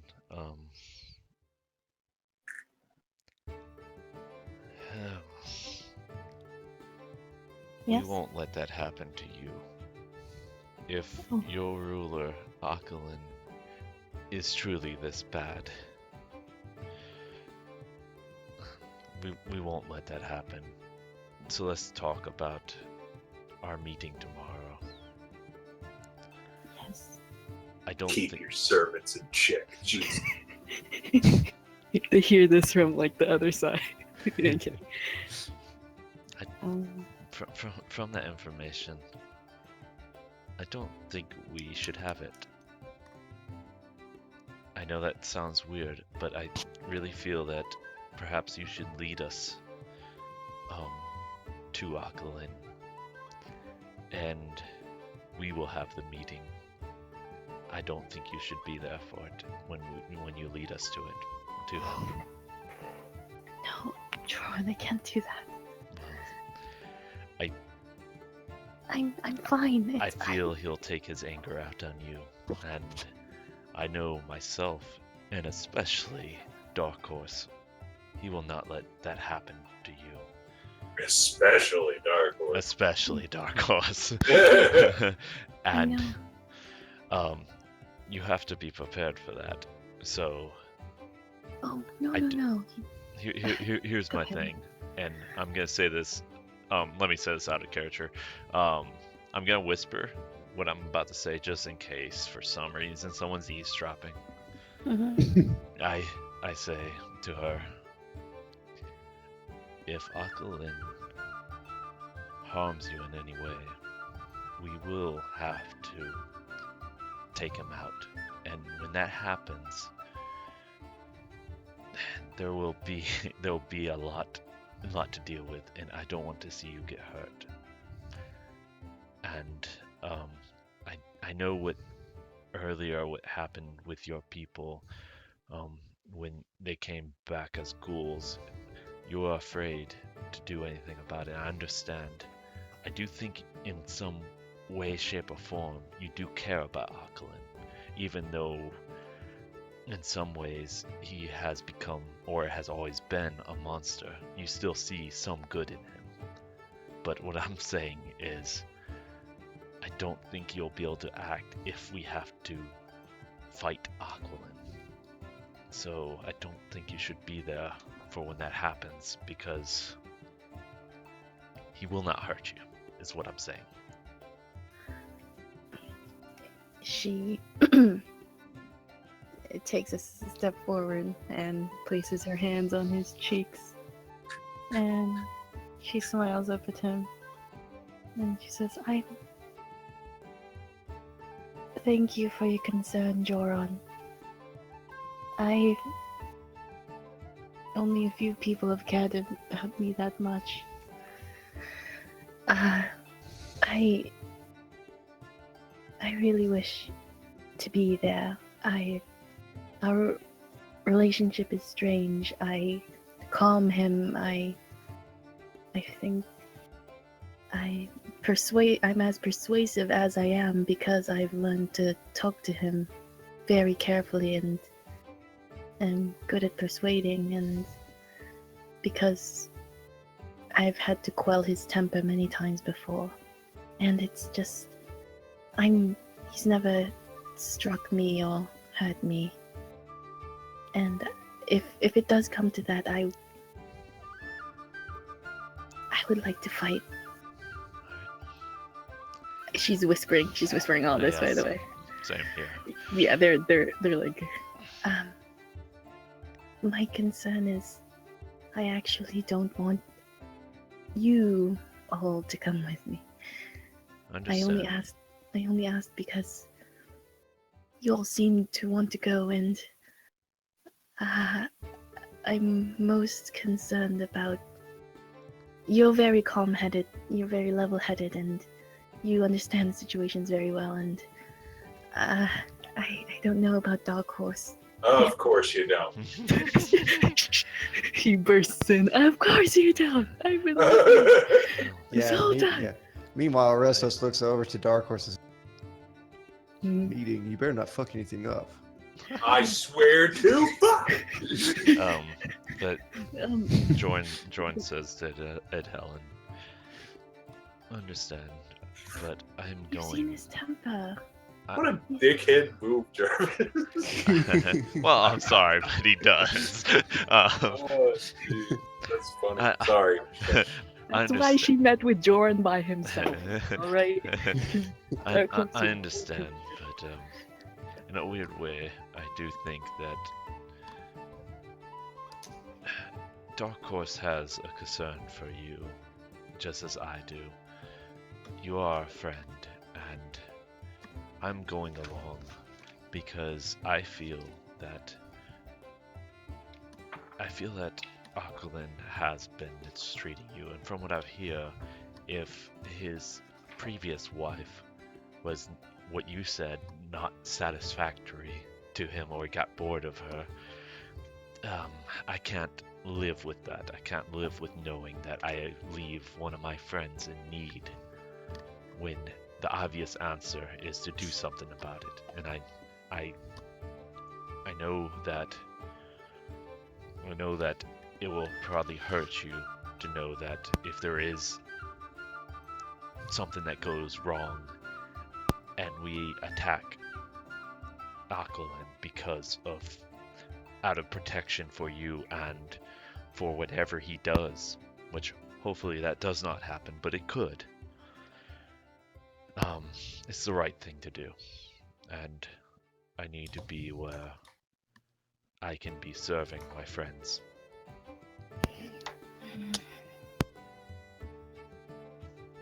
All right. I'm scared, Joron. Understood. This will change things, regardless of how it goes. If it goes good, it'll change things for the better. If it goes bad, it can still change things for the good. It'll be a longer road to what goals you want to accomplish, but it may be the best for your people, even if there is some hardships. She notices that her hands are still on his cheeks, and she like quickly puts her hands down and coughs. I thank you. I feel better knowing that you're all by my side. Even in this.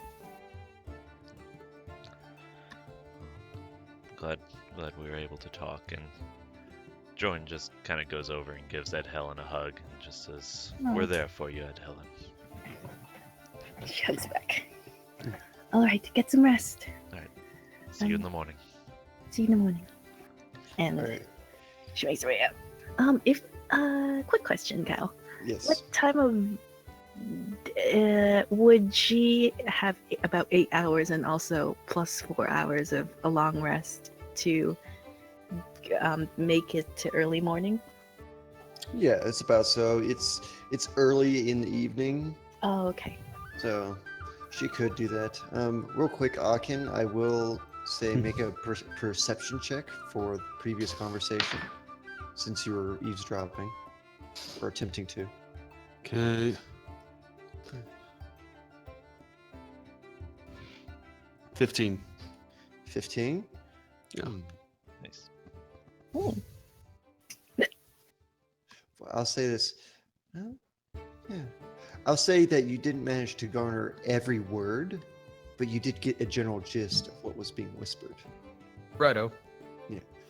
So you have a general idea of what they were talking about. So as she leaves, you duck into the shadows. Does Ed Helen retreat to a room now? She's actually going. You said that they have a farmland, right? They That's have like different levels. They have like a platform that's like another 50 feet above and 50 feet below. The one above the tavern is like a farm, and the one below is a vineyard. Okay. She's going to go to the farm one, and I'm going to cast a third level in the center of the farmland. Third level plant growth. And she's gonna sit down, cross her legs in like meditative position. And the spell says in the bottom, I think it says you can if you cast a spell over 8 hours, you enrich a land. All plants in a half-mile radius centered on a point within range becomes enriched for a year. The plants yield twice the normal amount of food when harvested. Oh. So she's just gonna do this for her village. So does Akin follow her doing all this?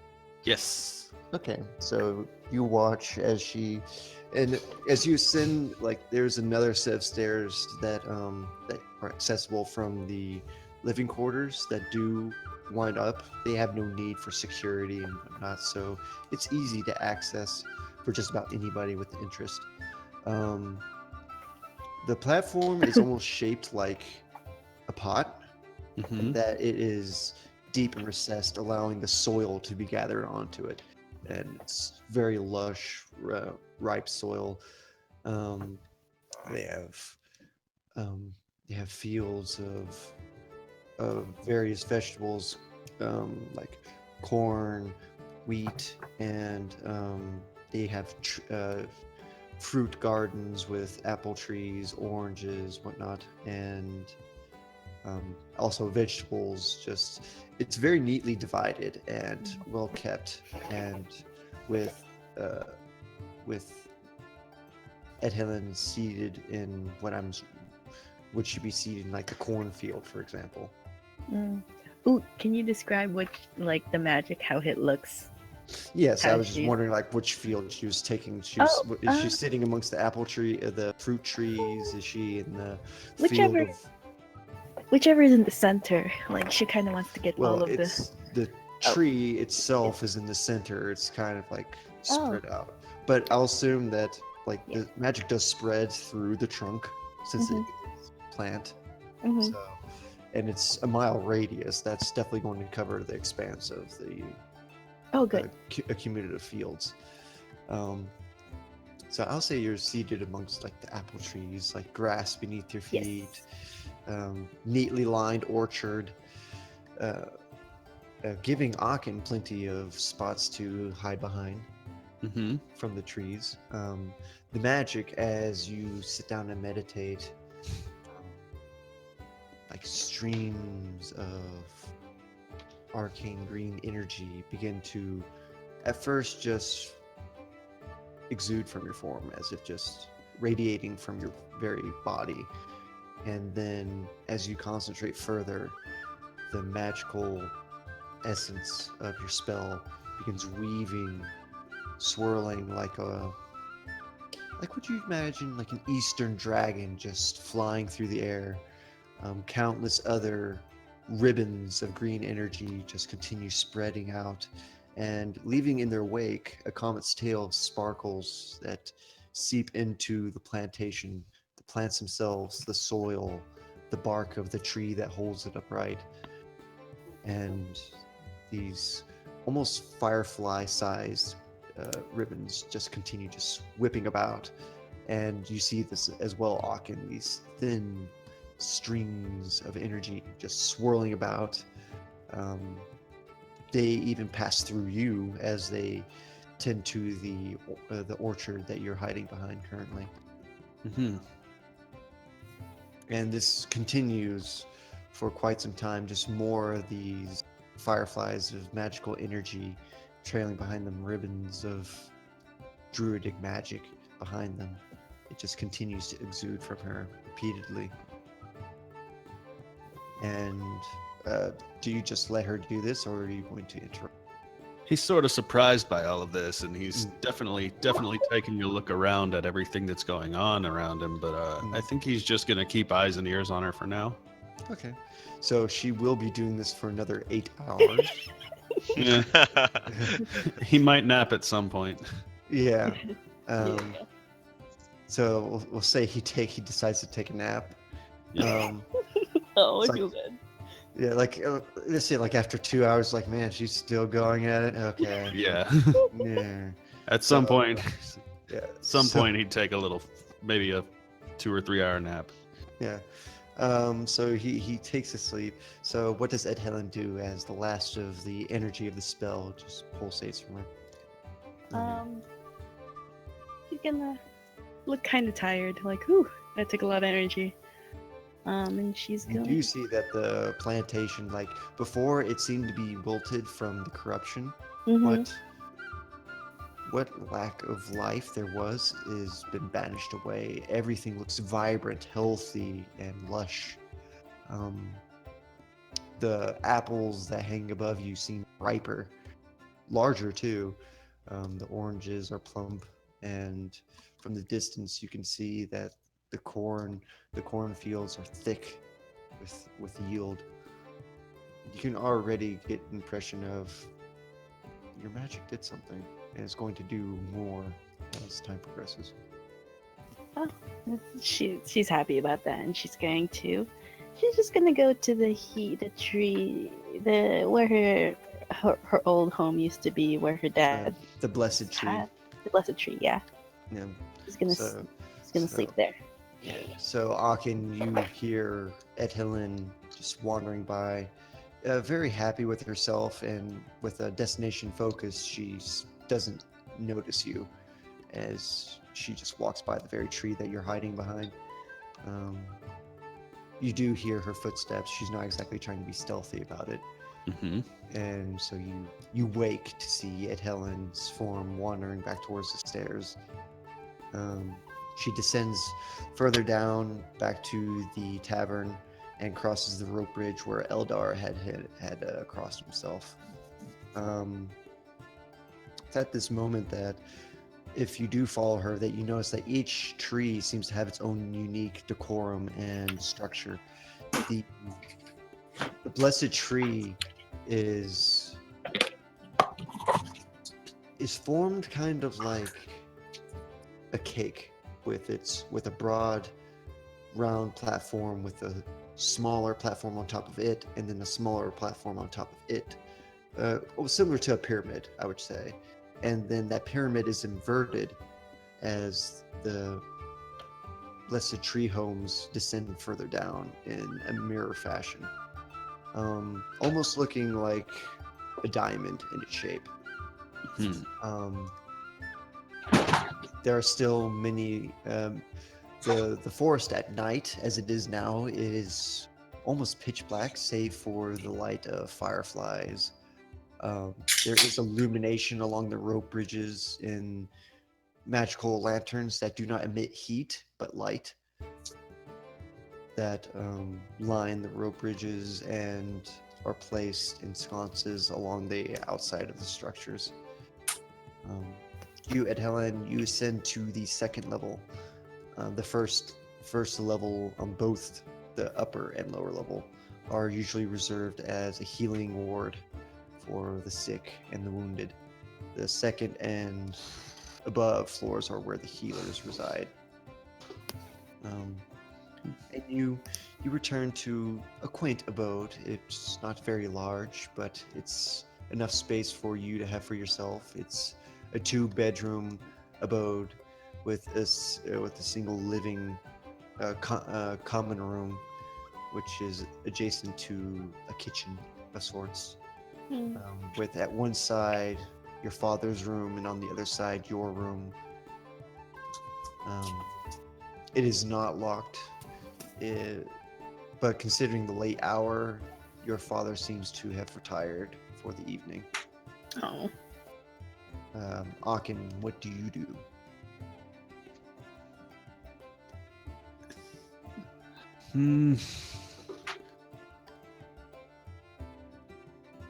Suppose I might wait a little bit and listen at the door. Okay. So, Edhelen, you've entered your abode. I assume you've closed the door behind you? She's gonna do costume change. Just like change clothes out of the slightly burnt ones. And So you retreat to... So, Aachen, you hear her close the door, open another, and then close it behind her. You don't hear any conversation or anything else beyond that. yes. And then I'm gonna actually go out and go to my dad's room. Okay. Daddy Eldar's room. Daddy Eldar. Quietly. As you open the door, you see that it is... the walls are covered in various paintings, drawings, and whatnot that he's made. It seems when he's not tending to the wounded, he's an artist and Aw. quite gifted at it, as well as he makes very good depictions of the landscape, of the people of the village. Of and, me? Yes, and you do see some new additions to the wall above his bed, that there are pictures of his lone daughter standing on the horizon, looking past the Val Divide gap. Oh. And the thing is, it's drawn from a perspective as if he had been sitting amongst the trees himself. Though you know your father is not exactly the athletic sort. No, he isn't. It's as if Oh. he drew them from someone else's eyes. Oh. But he's very much asleep, curled up with the blankets pulled tight around him. There is a window just to the left that is open with the shutters, letting cool air waft in, and soothing illumination from the magical torches, and what moonlight that manages to bleed in through the canopies is making its way into the room. Hmm. He's gonna- peacefully sleeping. Oh. She's gonna put the fur thing on the ground that's around her shoulders, and she's just gonna make like a pillow. But she's gonna sleep on the floor next to him. She just wants to be near her dad. Damn, Akin. What do you hear? Nothing. He hears nothing. I'm guessing this is the point that Akin might give up.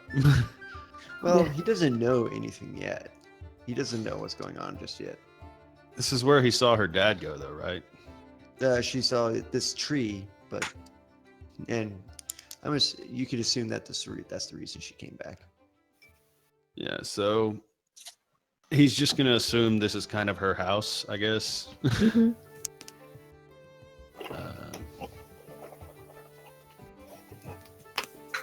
I don't know. Goes in the room. I honestly think it'd be like cute as shit if like Akin just kind of like broke into the house and just like laid next to dead Helen, you know, and she wakes up like, wait, why are you here?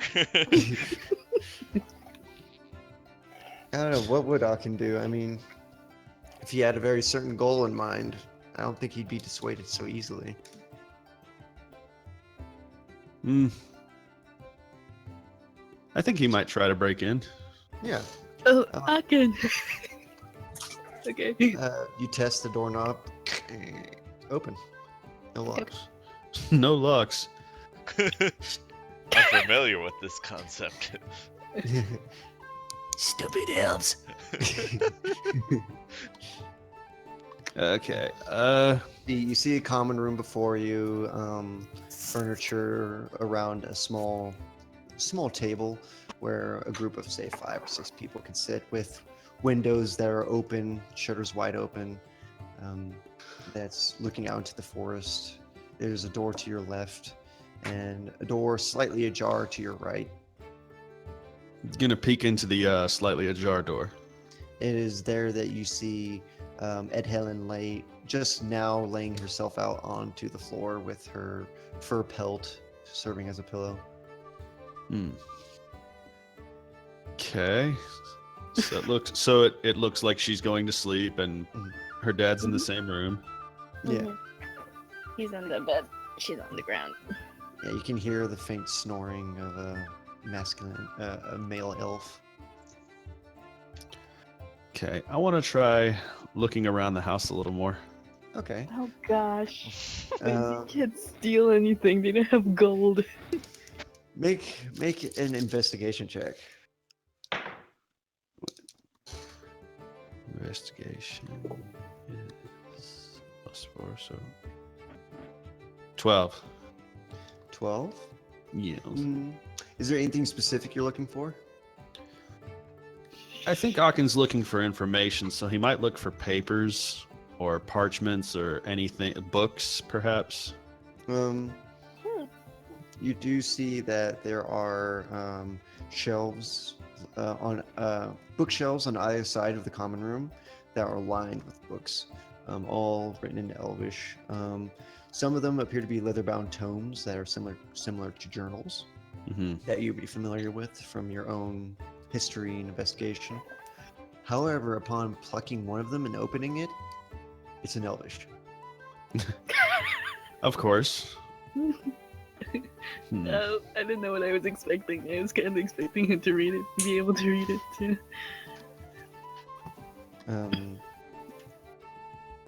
Though you do continue, you flit through some pages of a journal, and you do see some faint sketches drawn into like gaps in the journal, like journal entries of what looks to be a very young elven girl, with feathers and flowers in her hair, and a bright smile on her lips, and looks very much like a young, childlike Ed Helen. Oh, I'm going to assume that's what it is. Mm-hmm. So, for all you know, all those soft skins, they look alike. Yeah. Pointy ears and whatnot doesn't make a difference. But is there anything else you do? I mean, will you attempt to go into Ed Helen's room? Ooh, The one what's she's in my sleeping room? in, or- No, The one she came out. There's one more door, just across the common room. Yeah, I'll go in there. Okay, so I'll leave this up to Erica to describe. Oh God. You're on Hey. the spot. Actually, real quick, I was gonna say, I need we to can use the pause bath. for a quick. Yeah, I need to use the Oh, yeah, yeah. bathroom, and that will Yeah, give yeah, go. Erica time to actually think about. Oh it and yes, see, thank you, Yes, thank you. because thank that you. works Yes. for everyone, I think. Yeah, Yeah. thank you. Yeah, okay. We can all take a Yeah. snack break, I guess, while Erica good. considers what. Okay. So, Akin enters the room, and immediately he'd see from the dim light of the moon and whatever lights is in there. He could definitely see that she uses her bedroom to practice her druidic arts. It seems like the wooden walls have vines coming from them and is weaved around her room. There's barely any space on the wall that isn't covered in vines or flowers coming from the vines. He could barely see the wood that's behind it because of how much vegetation is there. There's some potted plants and there are plants in the potted plants that look like almost too big for the pot to fit. Her bed has fur on it, and she does have a desk that has some art similar looking to the ones hanging from her father's room. Like he drew her some things, and especially like landscape works, and she just places it on her bed, or on that particular part of the wall. And he'd find some books, and they're handwritten. Yes. So what does he do? Does he want to look at the books? Yes, as he creeps into the room, just tiptoeing across the floor, looking around at all the vines and the potted plants, he kind of whispers to himself, This one likes plants too much, maybe. and of course he goes to the desk and just digs right into the first books he can find, just looking for anything at all he can understand, pictures, anything in common. The first book it is all in Elvish, but the second one he comes across, the first page, in sort of childish handwriting, is common. Enjoy. And it starts with Alasal taught me common, is teaching me common, and I think I'm gonna practice writing common. And it's kind of hard to read. It's probably from her early ages, and then as it goes on, it's her writing in common is better, and it's as if she's been using this journal to write and practice, and as she got older. Sift through it. It's just some normal stuff about her family, her mother barely seeing her, and when she does, they get into fights. And But she starts talking about Aquilin. She says in her journal, she describes volunteering, but she's terrified of him. She's heard that the last bride didn't please him, and she assumes that she was killed.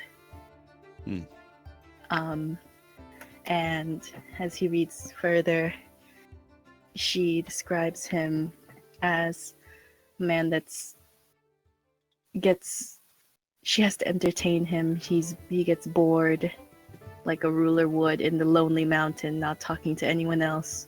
He kind of sounds like she's empathizing with him a lot. Like she feels almost bad for him that he's been alone. And that she learned how to play on the lute, she learned how to sing, she learned how to play cards with him to just entertain him, and she knows how to speak to him and calm him down when he gets mad. And she describes him as he seems like he wants to put on airs, but he seems very sad and angry in the inside. And it describes her. The last entry was her saying that she was finally allowed to leave after this blight that attacked the village. She's the first villager ever. And her last message is, I hope this leads to a great adventure. And that's it. I think Akin's going to close this book up carefully and stick it in his rucksack. Woman's diary. Whoa. just kind of uttering to himself, This elf is not so smart. Whoa. So he's gonna see. I think he's seen enough, and he's going to venture back to the front door, where I think he'll go outside and he'll just kind of sit down next to the door and sort of make that where he'll sleep for the night. All I right. just want to put it out there. I think Dark Horse might marry Akin by the end of this week. All right, so that's Akin, that's Edhelen, that's Jorn settled out. What's Arestos doing? Orestos, he Maybe getting after- lucky. Yeah, after getting a curious look from the very specific maiden who ascends the stairs, he looks to Dark Horse, slaps his belly with one hand, slaps the shoulder of Dark Horse with the other. Bit of power behind it. Alright, I think I'll retire for the night. You try not to set anything on fire. I swear to God, arrest him. Go the fuck ahead. he just simply smiles and cheekily nudges you with an elbow. That You'll be being- fine. Says That before. being said, Dark Horse will simply drink the wine for a good portion of the night, maybe brush up on his mystical tomes that he brought with him, write in his journal. But he doesn't sleep much. Yeah. So, with that said, Aristos retires. He doesn't sleep. Well, he sleeps, just he Right. goes to sleep a little later. Is it like a long Alright. rest or like a short rest? Well, he's going to have a long rest. I'm just trying to make Just making sure, because if he was just not, if he was just not going to, I'll say, make a Constitution saving throw. Ooh. I actually have a bonus to Constitution. I rolled a 12. That's good enough. You're fine. You have, as you said, you have trouble sleeping, but as morning comes around, you still find yourself rejuvenated enough. Not like hop up onto your feet and enjoy and embrace the new day. You're grudgingly getting up, but you're well rested. So morning comes around, some of them nursing hangovers, Jordan's To not which- too bad. Like he actually paced himself quite a bit on this drinking. Oh. Do Well- I recover health? Full health? Yeah, you everybody say? recovers full health, all their spells, everything. Half your hit dice are returned to you if you expended them. Awesome. Um, I'll go this in order. Dark Horse, as I said, you woke up groggy, but you're greeted by the sound of birds chirping quite happily all around you. Electrocute them. Yeah. And You find bastard! it's- How dare you be happy? Yeah, you find it's actually kind of hard to sleep too long since the window has a shutter that keeps like wind and whatnot blowing out, but it has a screen that does nothing to prevent light from bleeding into the room. And that is something that affects you, Jorn, as sunlight is just beaming against your bed. And when you open your eyes, turn about, you see on the night table the cup next to the pitcher actually has the profile of Alithan with a big old cheeky grin and elvish scripture underneath it. Sadly, do you speak Elvish? I do not. Okay, so sadly the message is lost on you, but he's looking rather smug. I And- imagine that it says good morning. Yes. Yes, So- no, it doesn't say that at all. But it does in my mind. It's like, and Aachen, you're woken up by the feeling of something prodding you. Okay. When you wake, when you make that sound, you hear the sound of children squealing. As there are 3 children surrounding you, 2 girls and 1 boy. The boy having a stick, and the moment you woke, they just suddenly reared up and just planted themselves against the wall opposite of you. The boy holding the stick with both hands, looking at you with wide eyes, is chattering in Elvish before a woman just appears, and she looks at first at them and speaks in Elvish, like questioningly, before looking towards you, and she gasps. And after a moment, she puts herself between you and the children, but upon taking a moment, she steadily relaxes and she doesn't try to communicate you, but she does try to usher her children away. And Aachen just kind of rolls forward with a and rises to his feet, dusts himself off a little. I'm glad we're just not having sneers to at- bury any children this morning. Oh God. sneers at everyone like, Everyone just there's a good deal that it seems to be that type of time of morning where everyone's going about their duties now. They're leaving their abodes and heading on their way. Most regards you with suspicion and caution. Others seem genuinely curious about you, but they don't know what to do. They don't know how to approach this tiny scaled thing that's sneering at them. So they just keep their distance. Aachen's just gonna. Probably for the best. He's still outside of Ed Helen's home. Yes. Okay, so he's just gonna pull his hood back up over his head and kind of cross his arms and lean against the wall to wait for Ed Helen. Mhm. Hmm. And you, Ed Helen, you wake to the smell of breakfast being cooked on the stove within your home, which is basically just an open hearth with a slab of stone over the fire. Before long, when you do wake, you do find that there is a blanket draped over you. Oh. And your father is there to bid you good morning. He's made enough for both of you, and he happily reclines with you in the common room and eats a meal and happily catches up with you on your adventures, what you've seen so far. I'm gonna ask him. Well, I'm not gonna. I'm gonna ask him if he can do a drawing of him and Ulisel, so she could take with her to her on her travels. And before they leave, she's gonna tell him that she's heading back to meet with him. He definitely agrees this with glee. In fact, anytime he's able to draw something, he's very happy for it.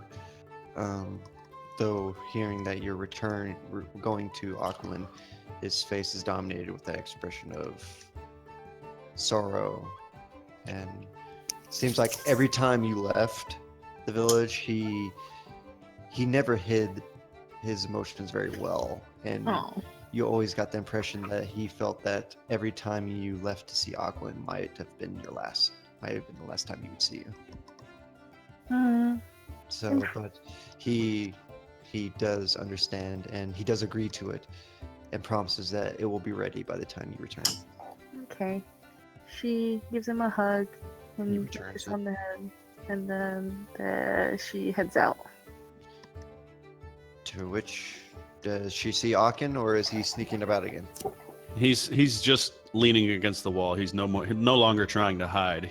Oh, Alkin. Good morning. And he looks up. Akin was waiting for you. Oh, yes. Did you get a good night's rest? She says as they're heading. She leads him.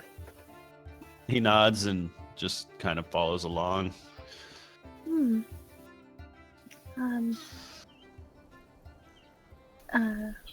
Where's the rest of the group? Did you just come to see me? Akin came to find you. The others sleep in the inn. Where did you sleep?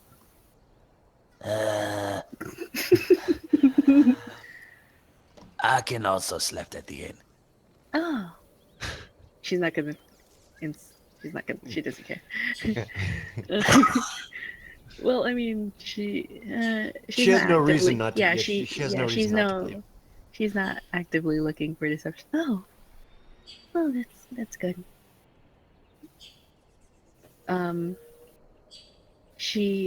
They walk for a little bit, and then she looks down at him and she says, I'm sorry. You're involved in all of this politics of my people and all of that.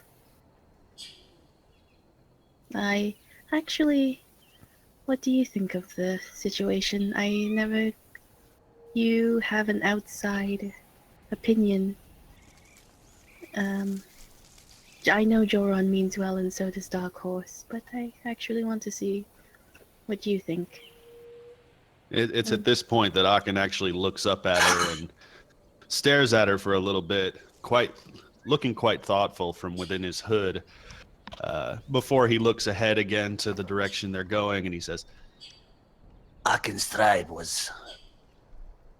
At one time, we were minions to a big dragon. Big dragon made us do everything. Big dragon was not nice. One day adventurers come, kill Big Dragon. Now Akin's tribe serve themselves. Akin's tribe much happier. And you were able to thrive without the big dragon. Yes.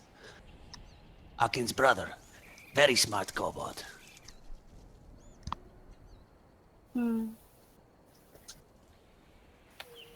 Well, thank you.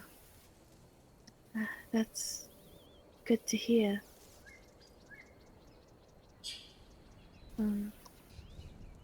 What do you think I should do?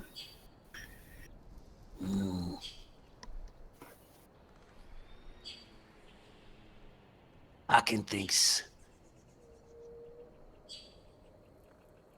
and he's hesitant to really give his actual honest and opinion, so he's hesitant. He's kind of pausing between his words. He says, Akin thinks... Elf tribe should be like kobold tribe. Hmm. She's quiet for a while, and she looks at like the village from while they're crossing bridges, like in like the middle of the bridge. She kind of stops and like looks at all around at You the see- tribe and the people working, and Yeah, everybody's going, crossing the bridges. Craftsmen weaving the wood with what natural magic that they do know, or using instruments that are careful and precise.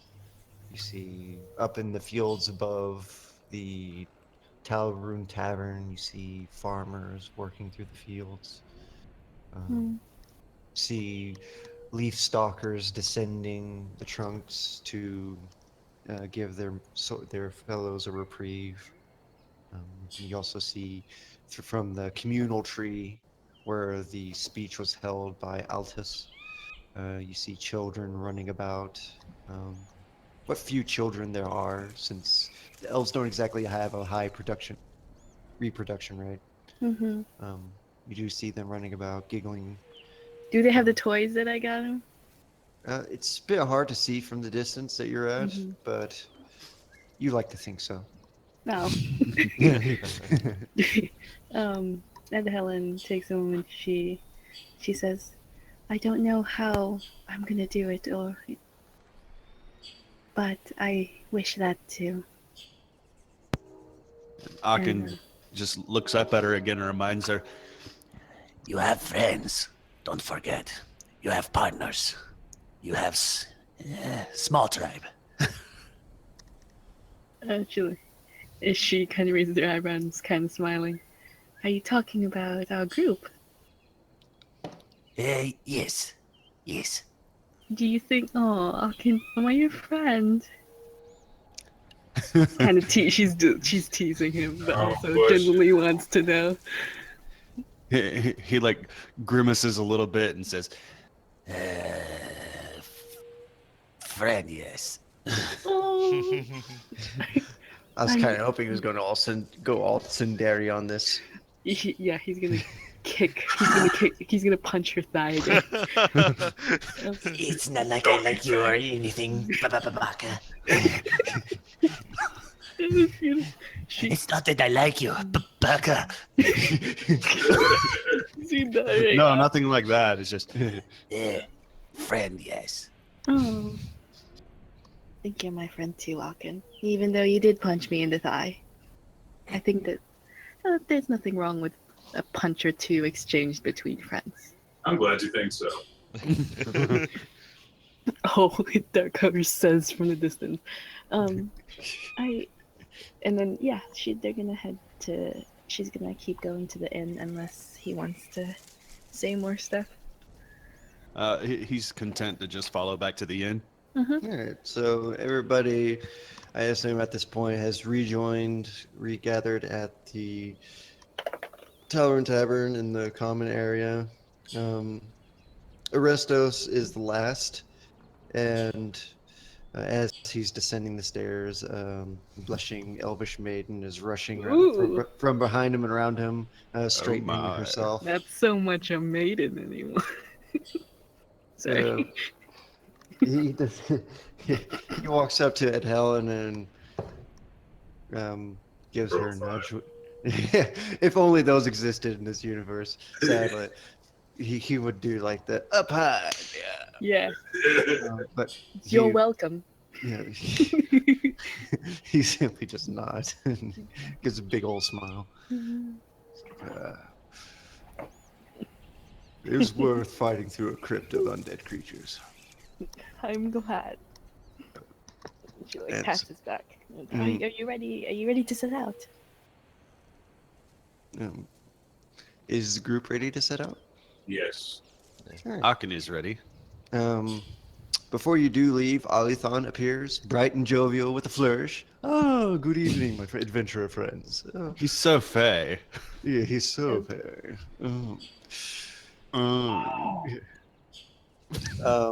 He does present a small pack. You did mention, I believe, in passing, that you take the rest of that feast on you for your journey. Oh, Oh, thank you. I didn't know Yes. there was any left from how we were eating. Well, I was very worried that your satyr friend was going to devour it all, but luckily he found a distraction at the right time. I He can says see with a that wink. too. What a distraction indeed. Yes. Thank you so much. Yes. Be safe and, well, avoid ruining Grothgar. He says as he looks across at all of you. Uh, Ooh, we'll try. Oh, I'll take that. Uh, farewell. Uh, he seems a little bit less jovial now that he's actually thinking about the prospect of looking upon the rather mismatched band before him. Well, best of luck to you, he says before waving you all off. Um, you begin setting off to the north. You descend down the northernmost watch post tree, also known as the Watchers. And afterwards, if anyone cares to make a perception check, they can. Ooh, can I see? Can Ed Helen make a separate one? See, like, she doesn't slow down or anything, but can she kind of see her mom? I'll Make a roll. Is that a roll? Do I Yeah. make one perception or two?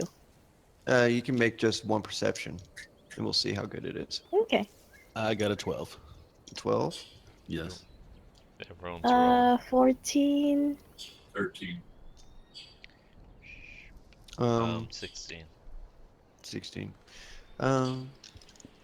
Ed Helen, being more familiar with the leaf stalkers, you do see that there are shadowed figures amidst the branches, all crouched on the branches, watching you all.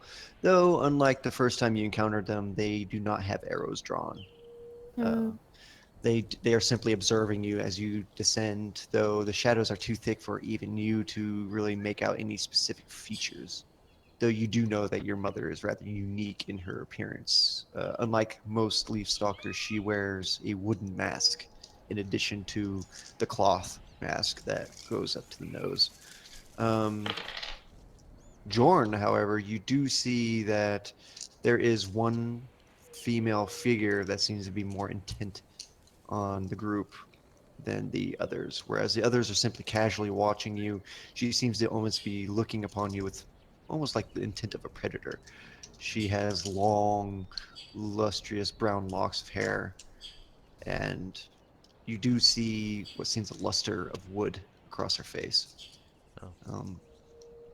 As you continue descending down the spiraling stairs.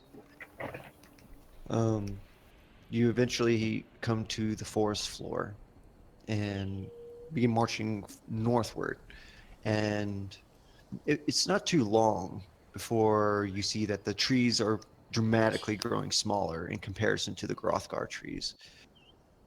They begin thinning out, and eventually the tree line stops just as you come to a large river. Though, unlike the river you encounter deeper in the forest, this one appears to be your average run-of-the-mill freshwater river.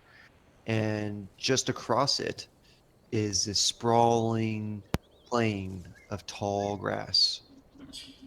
And looming in the distance is a single mountain with the Val Divide mountain ridge surrounding it, seemingly. It is a dramatic contrast to the sharp, jagged teeth that the Val Divide makes. This mountain is voluminous. While not as tall as the mountain ridge of the Val Divide, it is very much prominent. And it is the only mountain that can be seen rising up from within the plains. That's where we're headed. The Lonely Mountain. She kind of points it out for the rest of them to see. Should I turn into my horse form? If it'll make you happy. It will. She kind of looks to all of them to see if they all agree. I'm fine with that. We have a half Just- day's journey, so that will speed things up. Yes, at least till we get past the plains. Yes, and we'll definitely need to communicate after we get to the Lonely Mountain.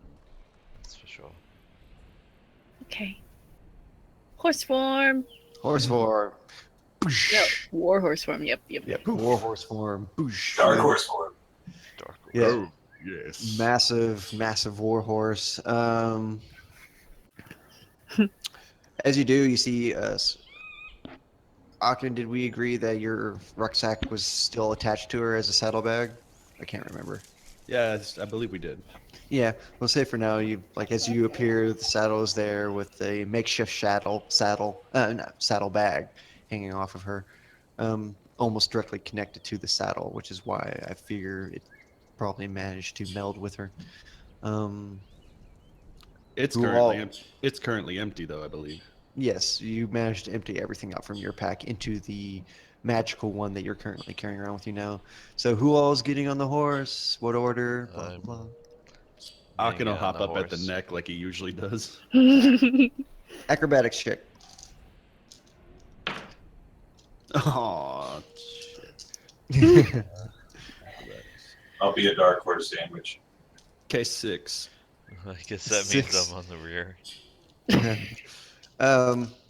Just as Dark Horse and Jorn is setting themselves up, you see Akin attempting to hop up and clamber up, but his claws don't find purchase, and he manages to scratch some of Ed Ow. Helen's hide as he plops onto his back. It's like, poof. I'll hold out my staff so we can climb up with it. Does he accept the assistance? Yeah, he'll take the assistance. Okay. With a bit grumpy though. Yep. Well, it helps sometimes, buddy. He's none Um, too happy about it. Yes. But you plop yourself right in front of the saddle and on the base of Ed Helen's neck. There is a bridge that arches over the river that Ed Helen will cross over and begins to cross the Great Plains. Mhm.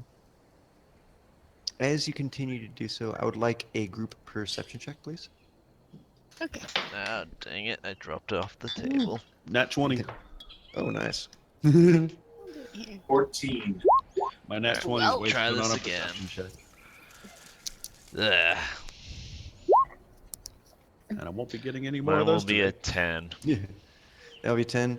Well, you all seem to be rather distracted by taking in just the sprawling flatlands that extends out before you. It just shows how large this is. It almost feels like a bowl with how the mountain ridge of the Val Divide just encircles the entire Grothgar area.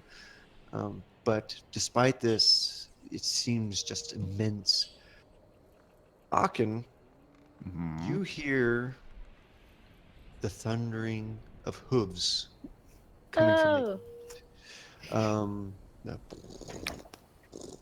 and you're the first to turn your head and see coming from the east is a mob of horse folk, half human, half horses, and all of them are in full gallop, and their bodies are both their equine and humanoid bodies are low, just almost seemingly gliding over the tall grasses, and they seem to be at the moment you notice them, they seem to be going across across the plains from a diagonal, but they seem to have taken notice of you and begin rounding about, and eventually, Ed Helen, you do see the centaurs passing in front of you. Oh. Yeah, I don't think Akin's ever seen anything quite like a centaur before, so his eyes kind of go wide at the sight, and he Mhm. just pats Ed Helen on the neck, and then quickly points, like alerting the whole group. Of course, he's kind of just pointing off towards where they are. He's like, What? Oh. Ding. Ding. Centaurs, Akin. Centaurs. That It's- thing, yes. Do they It's- look like they it's- wanna? They're like passing by, or they're like they want us to stop too. They are putting themselves between the mountain and you. Okay. so they're cutting And us off. Okay. And Let's it go. is about a mob of 6 or so centaurs. Okay.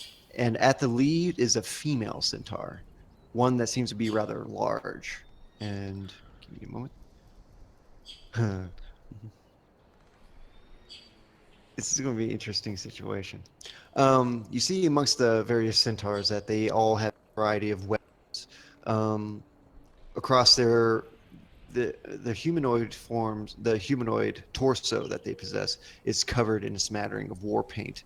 The males have knives sheathed across their chest with pole arms clutched in their right hand. Others have a bow with 2 sets of quivers, one on their back and another at their human waist. And the females have simple leather straps over their bosoms. And at the lead is one very large female horse with light Like a brown war fur. horse centaur. War horse centaur. Whoa. So Um, and yeah, her body is half a foot taller. Her equine body is half a foot taller than Ed Helen. Oh Ed god. Helen's horse form, which means she's looming over the group at her full human height, centaur height. She has a shaven head, save for a braid that extends out the back of her head. She possesses. Give me a moment. She's equipped with a bow and quiver, but strapped to the sides of her equine form are 2 javelins. Mm. And you do recognize this one, Ed Helen. Sadly, you can't do anything about it. Oh yeah. You recognize this centaur as the Daisy Cutter. You know from your previous experiences with the centaur tribes that the centaurs have names until they prove the best at their chosen roles. Mm. And they end up embodying what they excel at. And the Daisy Cutter is a centaur term for the best hunter. Mm. And she looms above you all, and she speaks to you first in Elvish, in a very deep, albeit feminine voice, and she's motioning towards you with her left hand grasping her javelin. The 5 other centaurs behind her, the ones with bows, are notching their arrows, with the others with the males with pole arms are putting them at the ready. Mm. Well, Ed Helen's gonna go out of horse form. Oh, great. And I'll roll. yeah, Dark Horse, Aachen, and Jorn all dexterity saving throws. Oh, boy. Well, I rolled a 4. Wait, do I know her name? Would I have traded with her or speaken to her before? Yes, she is part of a hunting group that Alright. is most prominent across the plains. I am 16. I got 22. Oh, nice. Everyone's Oh, dismounting. good. It's just me busting my face then.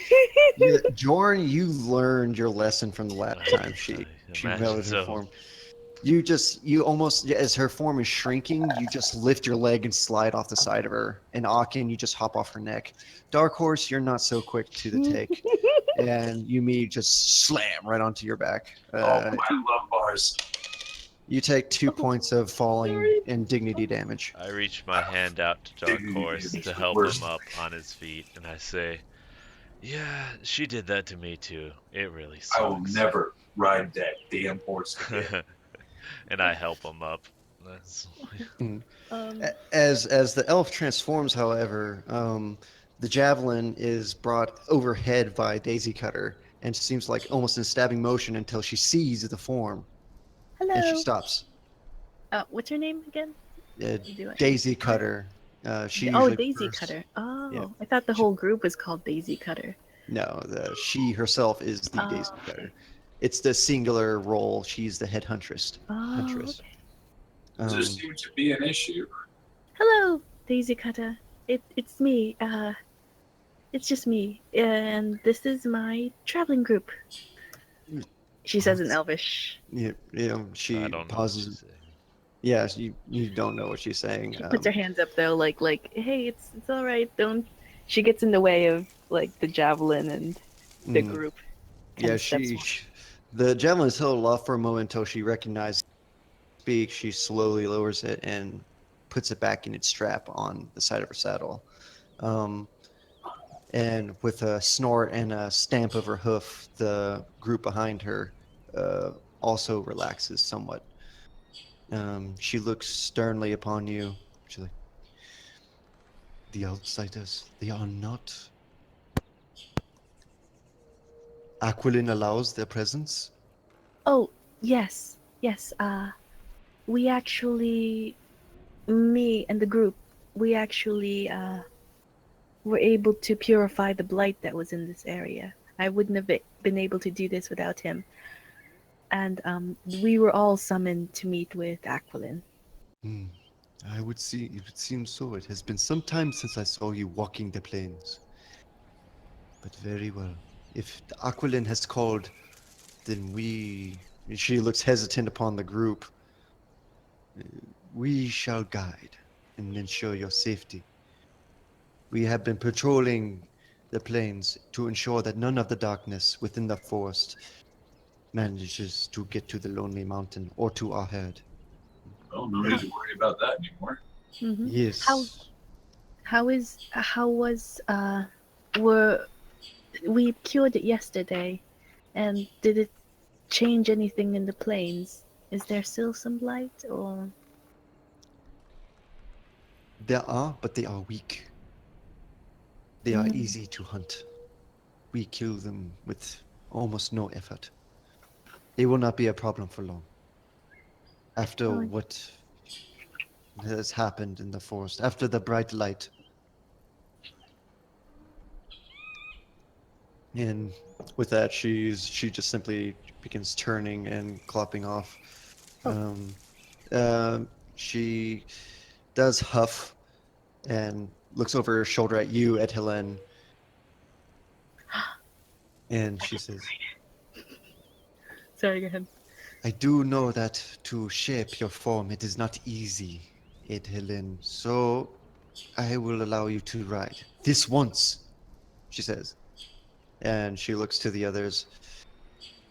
"And if you treat my people with respect, they will allow them to ride as well." Oh, they will. She turns to the group and tells them, They're very proud people, and they don't let us ride them often.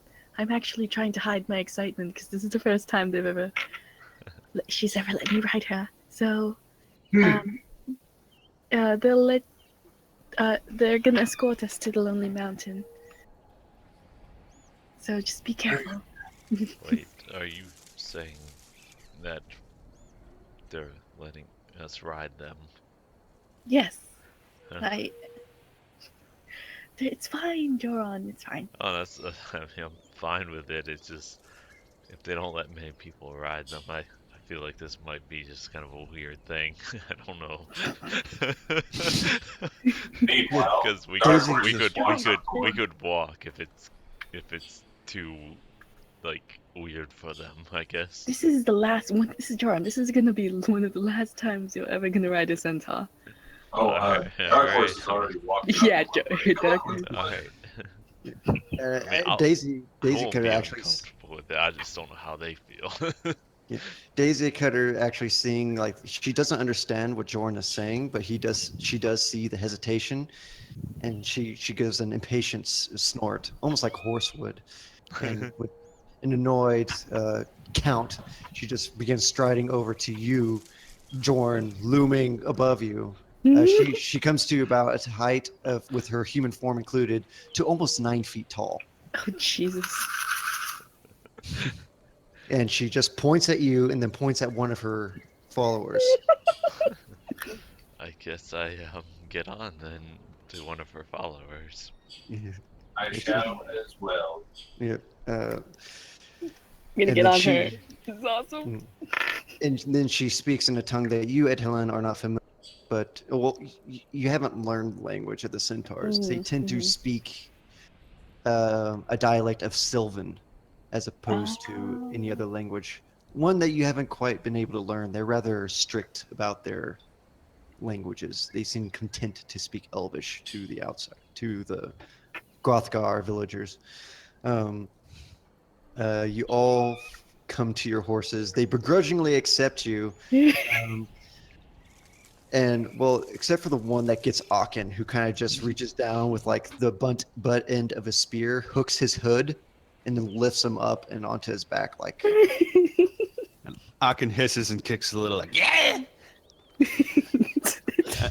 And of course, once he sat on the centaur's back, he kind of squeezes at its where the human part meets the horse part, like it's Oh, the waist. like he's trying to figure out how this works. and it just so happens to be a female that he's sitting on. Oh. And when he does, she just suddenly her human back just sticks straight up, and she just shoots a look over her shoulder and just begins cursing at you in Sylvan.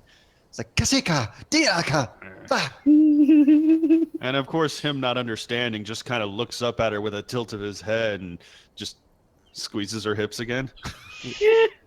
To which she just swings back with her polearm and smacks him upside the head with Oh! the back end of her staff of her polearm. It's a rather massive polearm that she can just. No dodge. I say yeah. Make a dexterity saving throw. Ooh, 19 plus Oh God. dexterity 4, so 23. Okay. Yeah, you do manage to see it coming.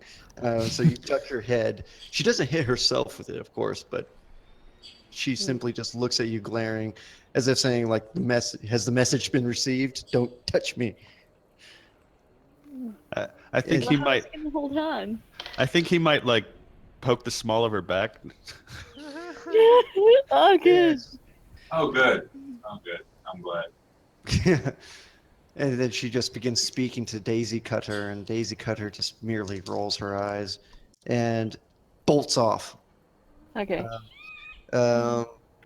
And the rest of the mob just joins in. Daisy Cutter is such a badass name. And they begin galloping forward. And Ed Helen, you're pretty darn fast as a warhorse, but Daisy Cutter is just a wee bit faster with much power behind each move. You can, she's, and they're no longer going for stealth either, as they had been originally. They are just going at a full gallop straight towards the mountain. And the flatlands makes it very easy for the centaur folk to thrive and travel. The journey is silent from Daisy Cutter's side, but the mob is speaking to each other in their Sylvan tongue. Each of them, like, they glance at each other's passengers, and they seem to be discussing those that they're carrying. I With kind of want to hear. I know she won't understand, but I want to know what they're talking about. the one that you're riding, Dark Horse, the centaur next to him is another female. She's the only one not carrying somebody, as the satyr is attempting to keep up, as Arestos is trying to keep up with them, but he's trailing a bit. She actually rides like right next to your mount and begins just poking your face as she's riding next to you. Oh no! As they're trying to like, what is this? No.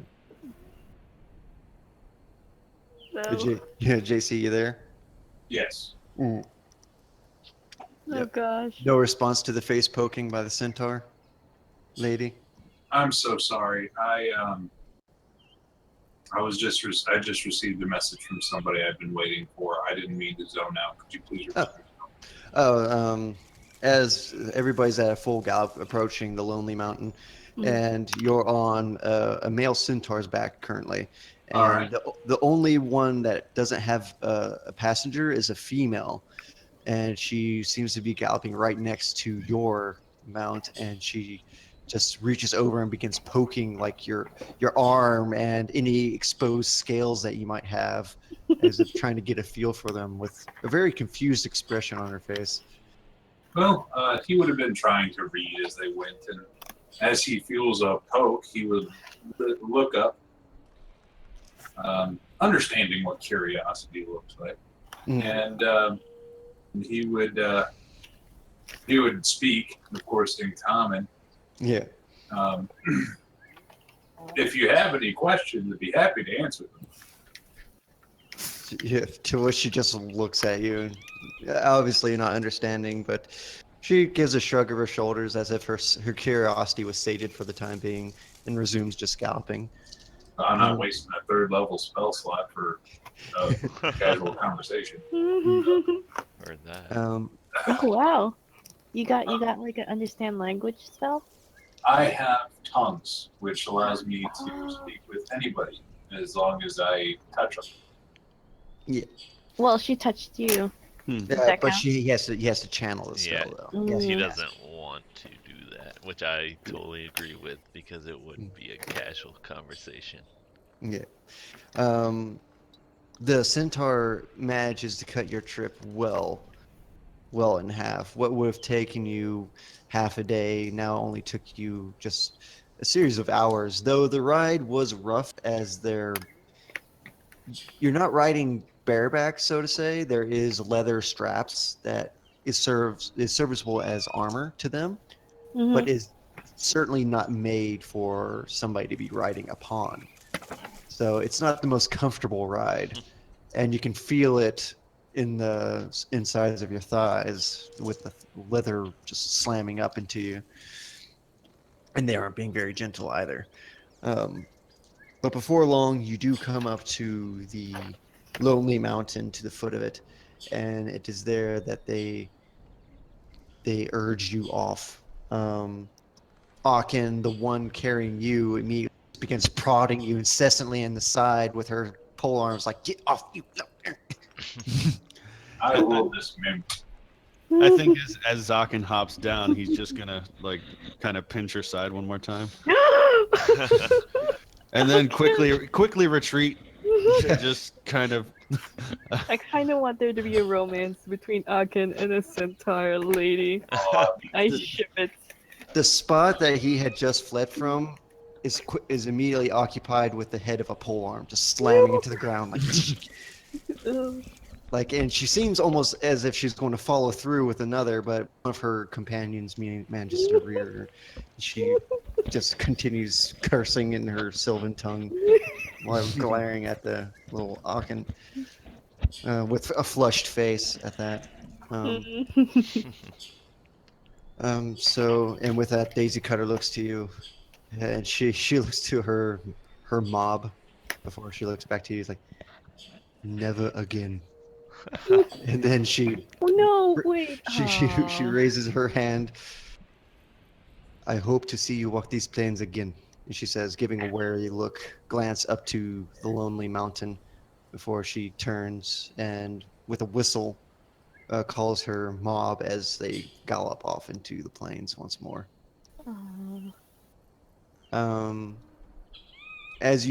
She brought you directly to the foot of the mountain where there is a arch.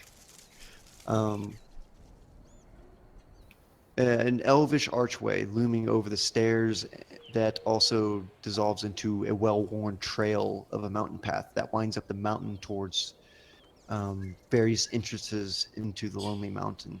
Each one unique for each summoning, and each one heralded by a specific messenger. The messenger that called you was the White Raven. That would mean the second highest entry. The one you had visited before you left Grothgar had been the lowermost chamber, which was specifically for brief visits. It's more easily accessible, and there's less guardians that frequent that area. There is one other chamber that you are aware of. Aquilin had taught you the druidic arts to you during your youth, all the way to just before the corruption had struck across the forest. Do you begin climbing up the mountain? Yep. Do I Alright. remember what chamber, or do I know what chamber the chamber looks like from my head? I've been there before, right? The chamber, yeah, the chamber you're going to. Mm-hmm. Yeah, yes. This one is more a communal chamber, one that you would go to for long periods of time when you would entertain him or um, speak with him that would last for more than just several hours. You would sometimes even stay overnight within that chamber itself. It is a very large dome with a massive pool within it. Um, Mm, I'll get to the details once we come to it. mhm. But she would remember what it looks like. Okay. So while we're walking, I start making my way up. Mhm. It's a little ways walk, but I think we could make it. Just before we go in, or when we go in, maybe you should all stay back, and I'll step ahead and speak with him, introduce you all, and I think you should all stay maybe a good few feet away.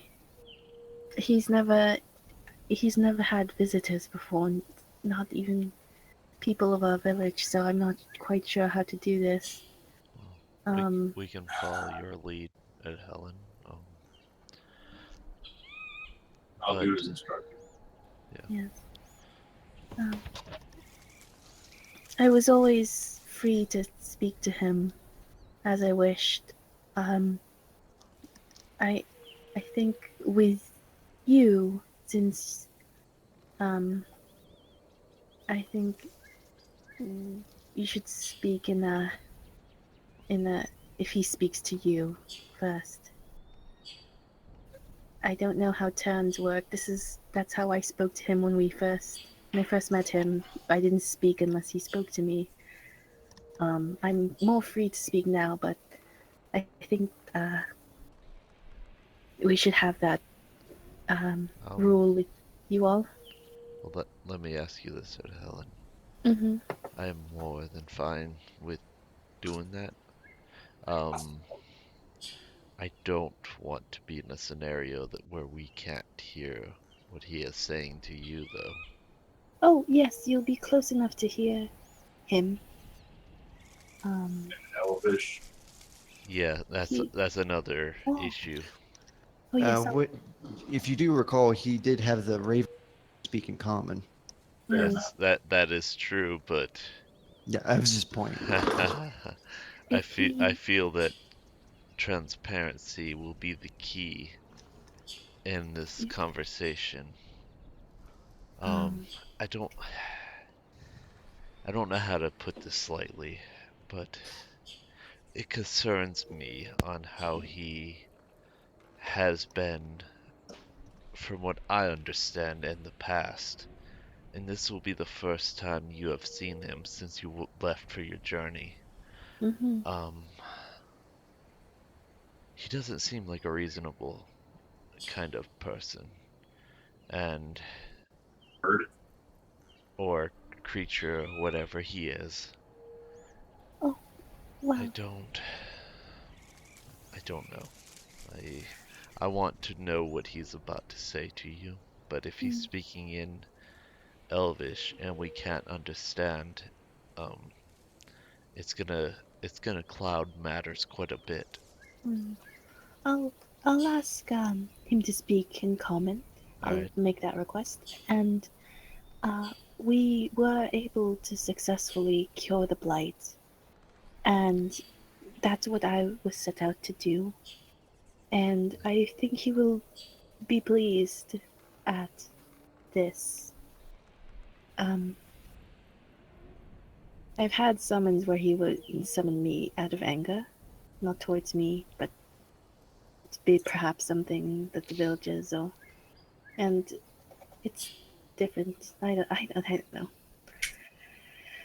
We'll see, but Well. I don't think this is one of this summoning isn't one out of anger. Yes, I don't think it was. by any means, but he I doesn't understand. he doesn't seem to be reasonable. And here's my concern: is the first thing he will take notice of is that you have been injured in your quest, and I feel that he's going to I feel like he's gonna be unreasonable in the fact that I don't even know how to word this correctly. I think he is.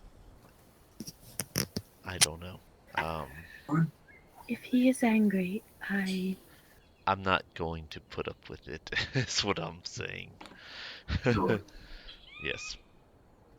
I think uh, we are all well may occur at this moment. What's that? But I'm sorry. um you were just breaking up a little bit, but can you repeat what you said? I said I'm fairly certain that we're all understanding the risks of meeting this gentleman. We all understand. All of us have some form of. I think the best way to do this is very much like an adhesive strip. We peel it off very quickly. All right. Yes. Well, here we go. Yes. Let's see what happens. Dude. Ed Helen, make a perception check real quick. Oh shit. Mm, okay. I'll do this dice roller. Oh, 24. I did it Alright. on here. Um, you as you ascend the mountain, you feel that there's a bit more activity than previously uh, on and within the mountain. You yourself being rather attuned to your environment, you, out of everyone else, feel very faint vibrations shifting past your feet as if something is below. And you also detect an almost unnatural wind just seemingly just whipping across your forms, only for a brief moment, a very brief gust. Despite the rather windless day, there's a faint breeze as you reach higher elevation, but there was just a sudden gust of wind that didn't seem natural. It seemed to even come from a different direction than where the breeze was coming from. Hmm. Eventually, you all come to a fork in the road, splintering into three paths, all with their own arch. There is one of stone to the left, which leads to the visiting chamber, an arch made of wood that leads to the druid chamber, and then an arch made out of marble that leads further up the mountain to the solitary chamber. It is there that you were specifically summoned, and as you climb up that place, you come to a rock face where you see a recess in the mountain itself that looks similar to a doorway, uh, though this is only perceptive to Ed Helen having been very familiar to this. The rest of you only see just a blank rock face with two rather large boulders at either side of this plateau. Um, I'm pretty sure that's the wrong uh, geographical descriptor, but hopefully that settles it. Two boulders that have like pebbles, stones, and whatnot that look like as if they were from a land. Um, and they seem to be at you at Helen. You see that these boulders are placed at either side of the door. Rocky, Uh, I'm back. you'll all hear this, and you hear her voice echo in the distance, and suddenly you see the two boulders begin to vibrate, and then a form begins to rise up. A head pokes out from the boulder, arms unfold, and stout little legs push about 7 foot tall stone-like entity into a full stand. It is a very sizable being. The second boulder rises up as well, both of them each with unique facial carvings. Um, the one to the right has a curious one eye is bigger than the other expression, as they're like eye sockets that have no they're like shadows within, and the other has very narrow slits that look like they're glaring at you. They stand tall at the ready, but they do not move. This is another thing that Akin has never experienced before, and a little bit nervous, he just grabs hold of both his weapons. Hello, Pebbles. The grinding, you all hear the grinding of stone being uttered from the like chests of these creatures. After a time, a doorway begins to recess into the actual rock face and begins to collapse in on itself, as if melding into the very mountain. And through that doorway, there's a long, narrow, illuminated by crystals that give off a dim light that line the tunnel. Oh, What do you- did they move out of the way, or they're still in the way? They're on either side of it. They're not in the Oh, way. okay. I love our conversations. It's always so great. And I was gonna go ahead and walk down, look to the group. Mhm. Is it dark or? It was morning when you left. It is now noon. The centaurs had cut your trip that much. So it's still midday. The sun is right up in the middle of the sky. It's shining down, brilliant rays of sunshine. The clouds, there's no cloud to be seen in the sky. Just a bright blue horizon. Okay, so can I see inside the cave though? Like, is there light? You said there was light, or no? There's light in the tunnel, yes, Okay. and you see the tunnel itself is very level and straight, and it's taking you to the heart of the mountain, or at least one part of it. And the closer you get to the exit, the more you hear a sound of crashing water, like that of a waterfall. I'm gonna go ahead and walk.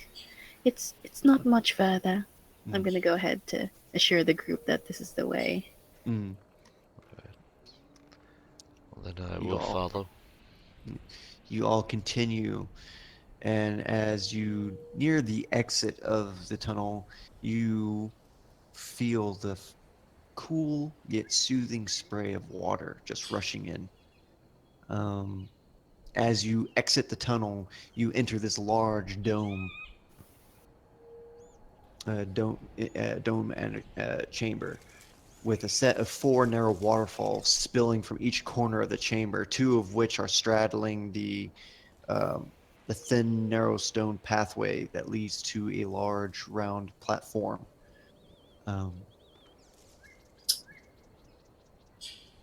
It's almost shaped like a disc of the same stone that leads to it, and growing from it is a lush garden.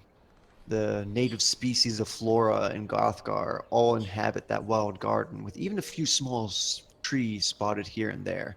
Beams of sunlight shone through skylights that come in from the rock face that you had passed through, and give the garden its light as well as illuminating the chamber further. Ed Helen, as you walk further into the garden, you know precisely where to find Aquilin at the very center. And it is there, seated upon a small dais of smooth-hewn stone carved through magical means, with legs crossed, hands on his knees, and his eyes closed. Aquilin. His tall form, a stark contrast to the wood elves, visible even in his seated position. His long and almost lanky physique covered in thick robes of brown, greens, and a strange striking arcane violet that goes across the chest. Long dark hair, as straight as could be, flows down his chest and back. His hair framing a face that lacks any warmth that seems to defy the very atmosphere of the garden he sits within. His features are sharp, angular, and he could be considered handsome if not for the thin line drawn across his lips and the almost perpetual frown that dominates his features. His skin pale as the raven messenger he had sent out, the very messenger that now sits perched upon his right shoulder. Hmm. If the moment you get sight of him is the moment his eyes shoot open, and it is immediately evident to you that they're not as they had once been. His eyes had always been cold, with an almost ice blue color to them, but his left eye is now blotched black, an empty pool of darkness. His visible right eye shifts to look upon you, Etelin, his eyelids narrowing at the sight of the scar upon your face. For a time, he is silent, watching you, before he extends his right hand with a smooth, practiced motion. He points to your typical seat in the grass. Um, I put my hand up to the group like this is where you guys stay, and Yeah, then you all don't have quite sight of him yet. There's a bit Oh. of brush blocking the path just now. Oh, okay. Maybe I'm bring them a little bit closer until so he could see them all, Hmm. but then I put my hand up and then I walk the rest of the way by myself Hmm. and take my he, seat. as he sees you make a motion towards behind you, that is when he decides to rise to his full stand. Um,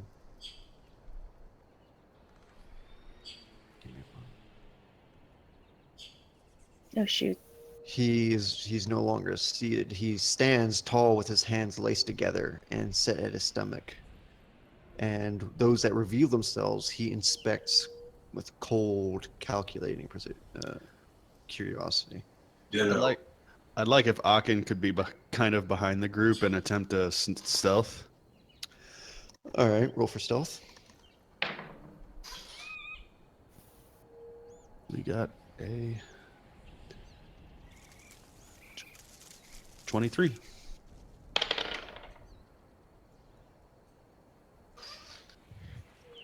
I don't know. You're in his domain, though. Such hesitation. 20. You said 23. Yes. All right. So, what's the order of those that revealing I themselves? have no problems revealing thought- myself. I don't either. I'm just like, what's like the marching order? Just I since thought they'd it's, be in a line. I Like, thought we would be like shoulder to shoulder. I didn't know. yeah, Okay. yeah. Walking Um, I feel like both me and Dark Horse are about the same, just Okay. shoulder to shoulder. shoulder to I have shoulder. a weird sneaking suspicion me and Joran are at the front. Yeah, Yeah. pretty With much. Resto's behind you, both taking up the rear guard, Yeah, pretty um, much. and you all approach. I'm going to go up the furthest and go to in front of him. Mhm. He looks down upon you, with his single eye moving. The entire black pit of his left eye seems to be immobile, but he does look down upon you. He does. He's never had that eye before, right? From what I Nope. have seen. Hello, my love. Hello, Ed Helen. So Uh, these are the strangers you bring. They are. I've met them through my travels in the outside world, and they've helped me on my journey, and I don't believe I would have been able to purify our lands without them. I'm sorry to have brought them here, but I needed their help. I see. Well, your return is hailed greatly by your people. Hero of Grothgar. Amusing. Tell me of your venture. and of these outsiders. Yes. Um, uh, okay, I'll just say, well, she says this in common.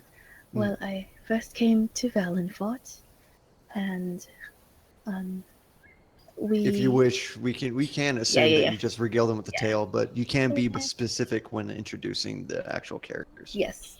And she gets to, like, she's very honest. She tells him everything, even who she meets in what order, and she tells him what they are. A Joran, she gestures to him. He's a human. He is the healer and also a fighter of the group. It's they're all very kind people, and I wouldn't have taken them here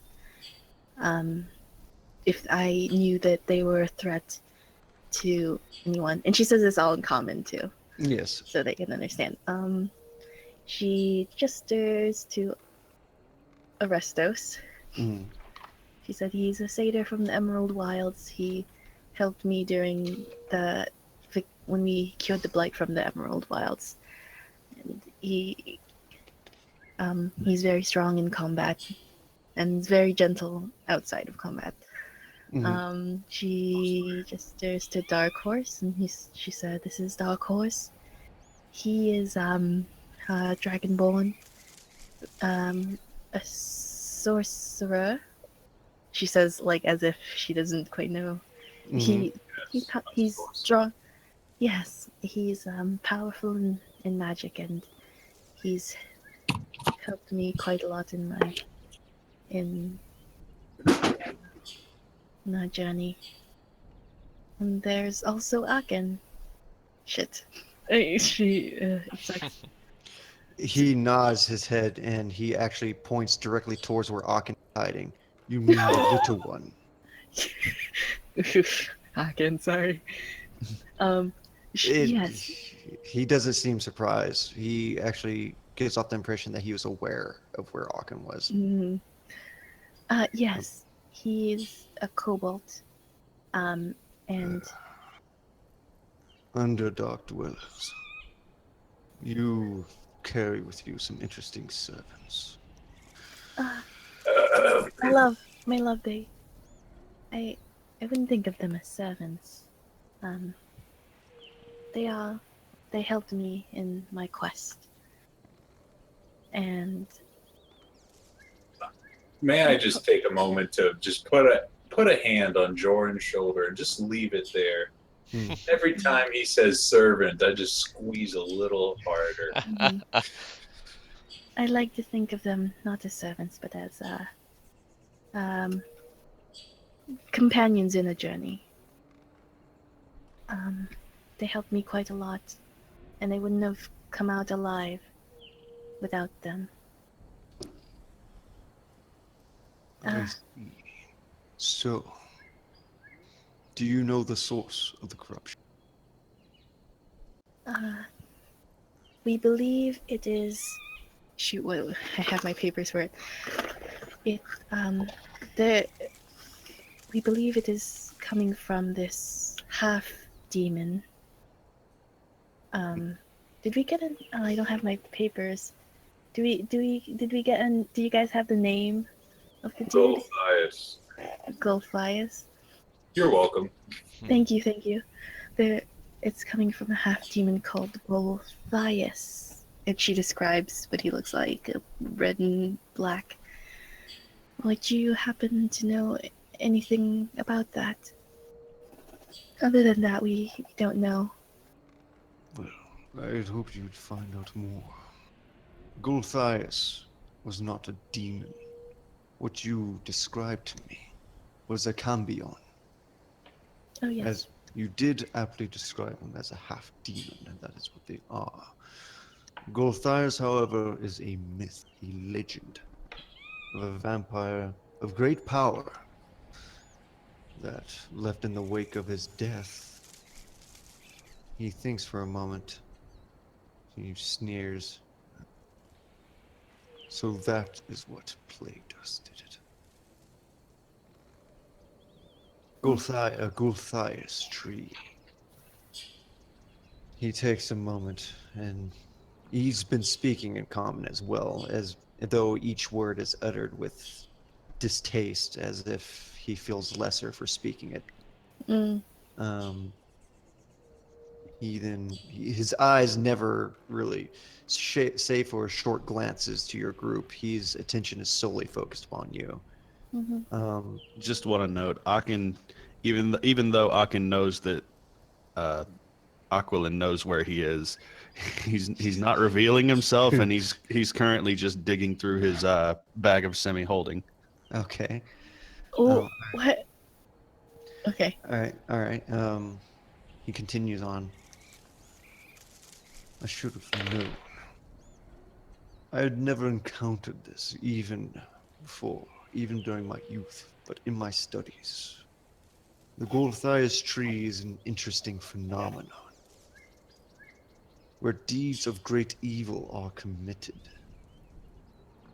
and where nature is very, say, within a forest or a battlefield bordering on such a forest, the evil can seep into the roots and twist that tree into a Gulthias.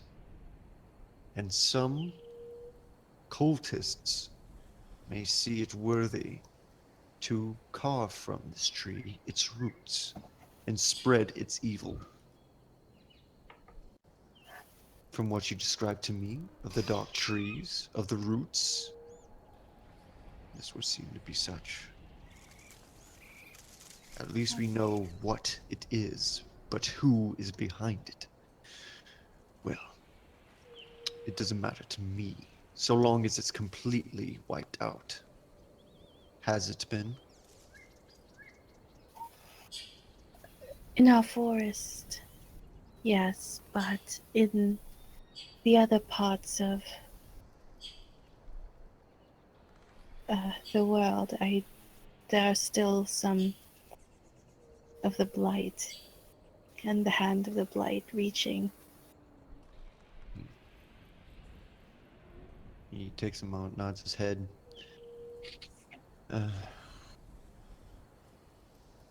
Did you tell him about the artifact that you used?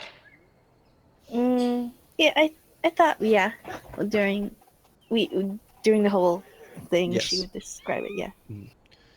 Do you have the artifact with you? Yes, I do. I think Joran's holding on to it. Yeah. Very I much walk am over. holding onto it. Yeah, Akin's gonna quickly be like, Don't give it to them. just kind of whispering to Joran. Do you wish to see it? I do. I Excuse me. I turn around. I turn around and I walk to them, back to the group. Yeah, and I stand in front of Joran because I know he has it. Mm.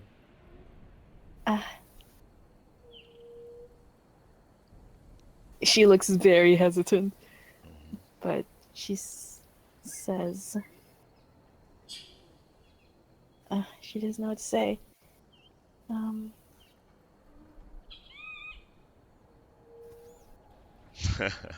Akin's just quietly shaking his head like, don't do it, man. I want to show him, Joran. I understand that you want to show him, but I have a very, very important task.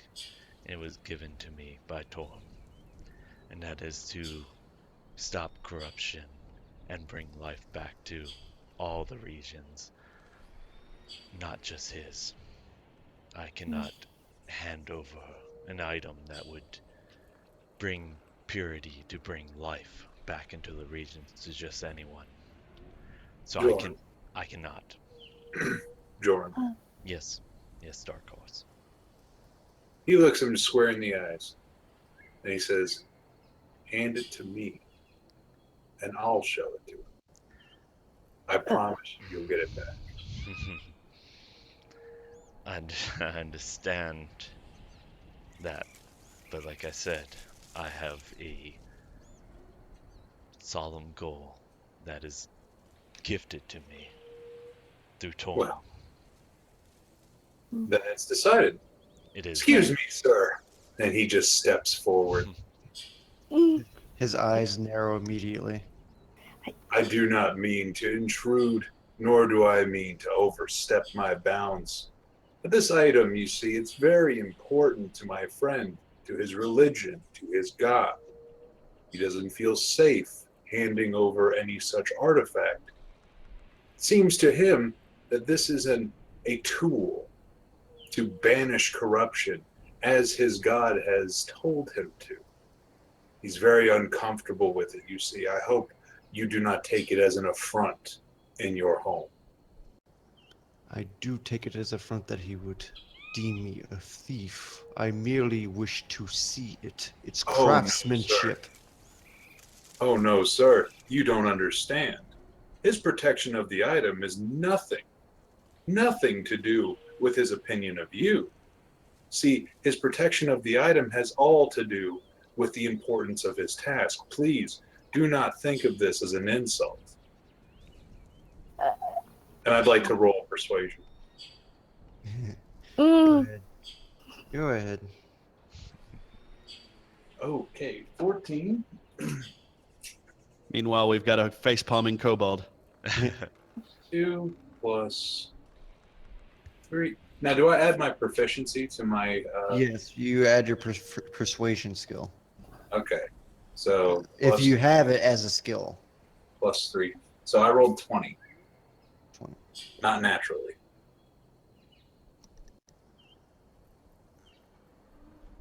He seems to grimace, but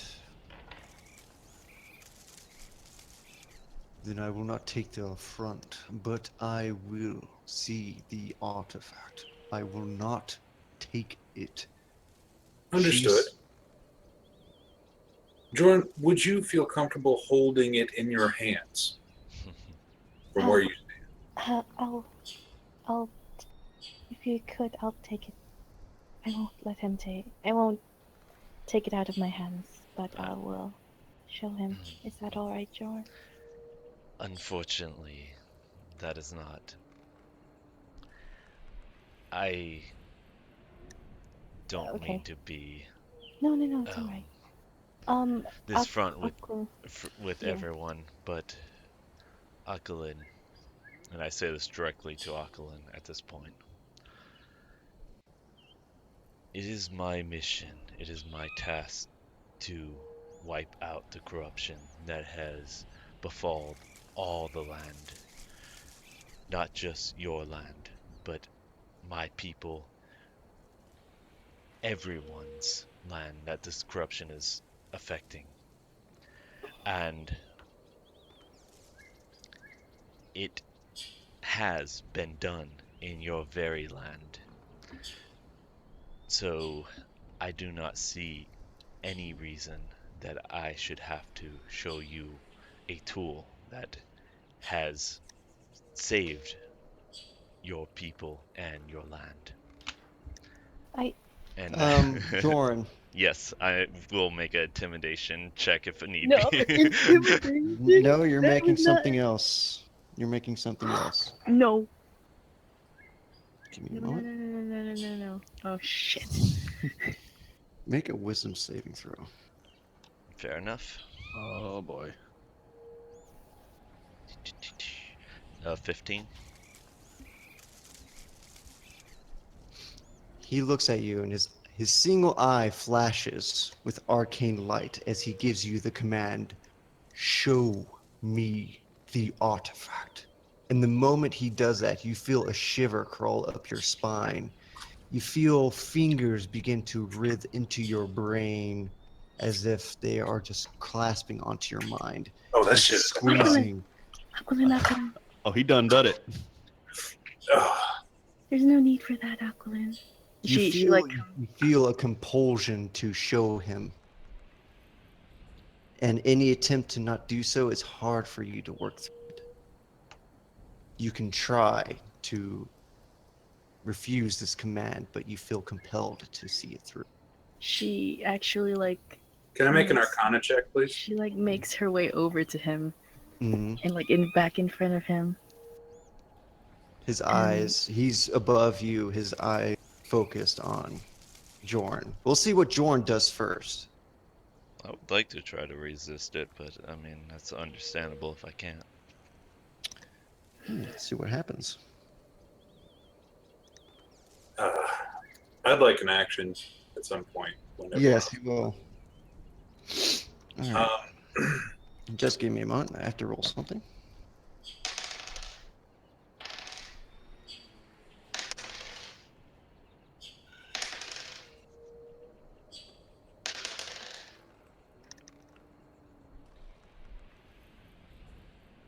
Ah, shoot. Jorn, you feel this fingers in your brain squeeze, and you suffer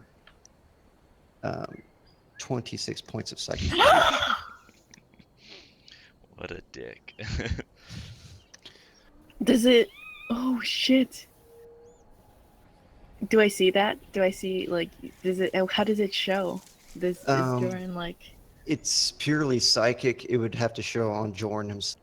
He would Yeah. certainly show some signs of extreme discomfort at this, especially this much pain. Aquilin, please, please, I'll get it for you, please. She puts her hands on his face, like gently, Mm. like to get his Dark horse. attention. Please, I'll get it for you, my love. Please. Just... Dark Horse turns, lightning arcs off of his chest, and he smashes his staff down and says, "Enough of this dick show." I'd like to roll intimidation, please. Ah, come on. No, but I'm playing the character. No, I that's- it's agree with fine. you. No, I You know, are playing I a know. character. No. Yeah. Go ahead. Make a roll with disadvantage. Which Okay, means- you're not well- going to believe me. You're not going to believe me. Give me just a moment. Mm. You, oh, jeez.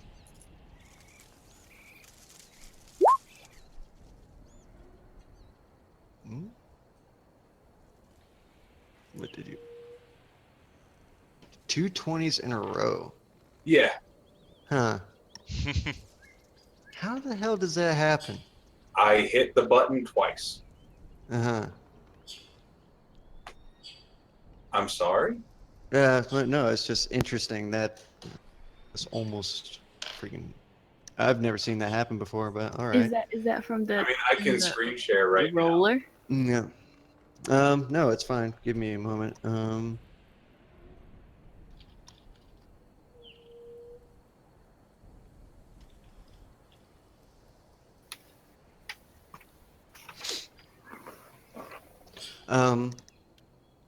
So as you slam down, he looks to you and raises a brow curiously at your display. And We he- have come. I'm sorry. He seems mildly impressed. It's been some time since I last encountered a sorcerer. We came here to remove a plague from your lands. And the best thank you you have is squeezing the mind of my friends. What kind of ruler are you? The kind that expects his commands to be followed. The kind that doesn't know how to take no for an answer. All right. You flick the weak. That's not strength. That's petty. Dark Horse, please stop. Aquilin, At this moment, he does look down to Ed Helen. please. If you cherish the lives of your servants, you will calm them now. Yes, of course. I'm sorry. She goes to the group and she says, she's very shaken now. You can see like her eye, she's tearing up, and like it's like the tears are running. I think you guys should go. Take Joran. Gladly.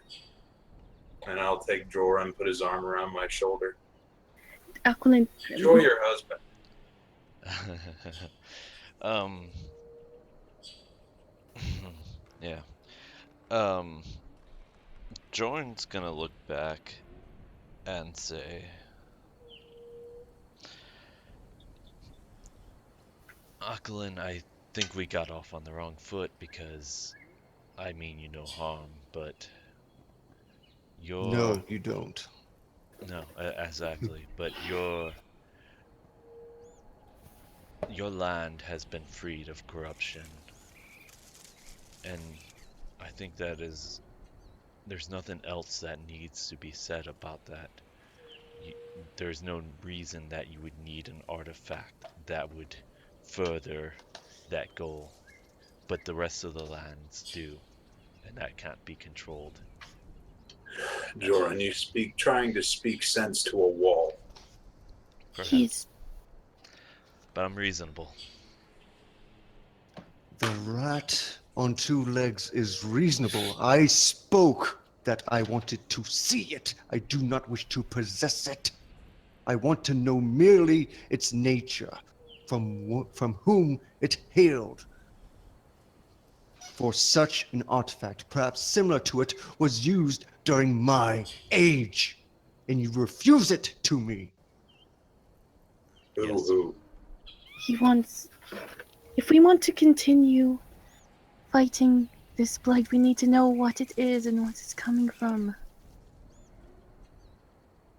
I will. Joran made his Yeah, choice. I will get it back to you.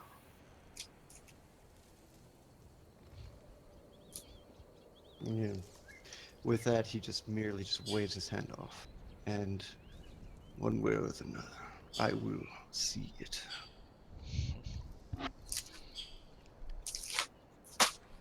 John, And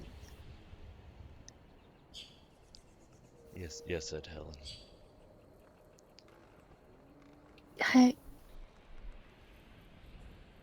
maybe you all should go. I agree. I don't want you to get hurt anymore.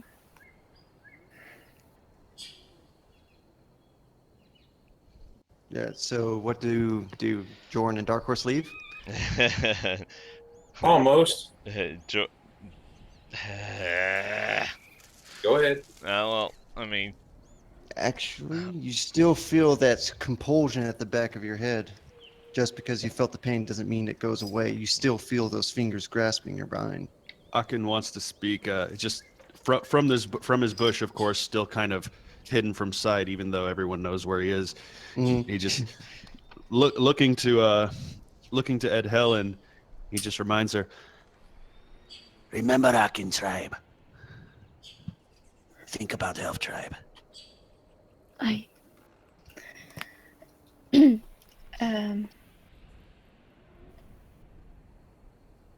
want you all to be safe. So, if you can,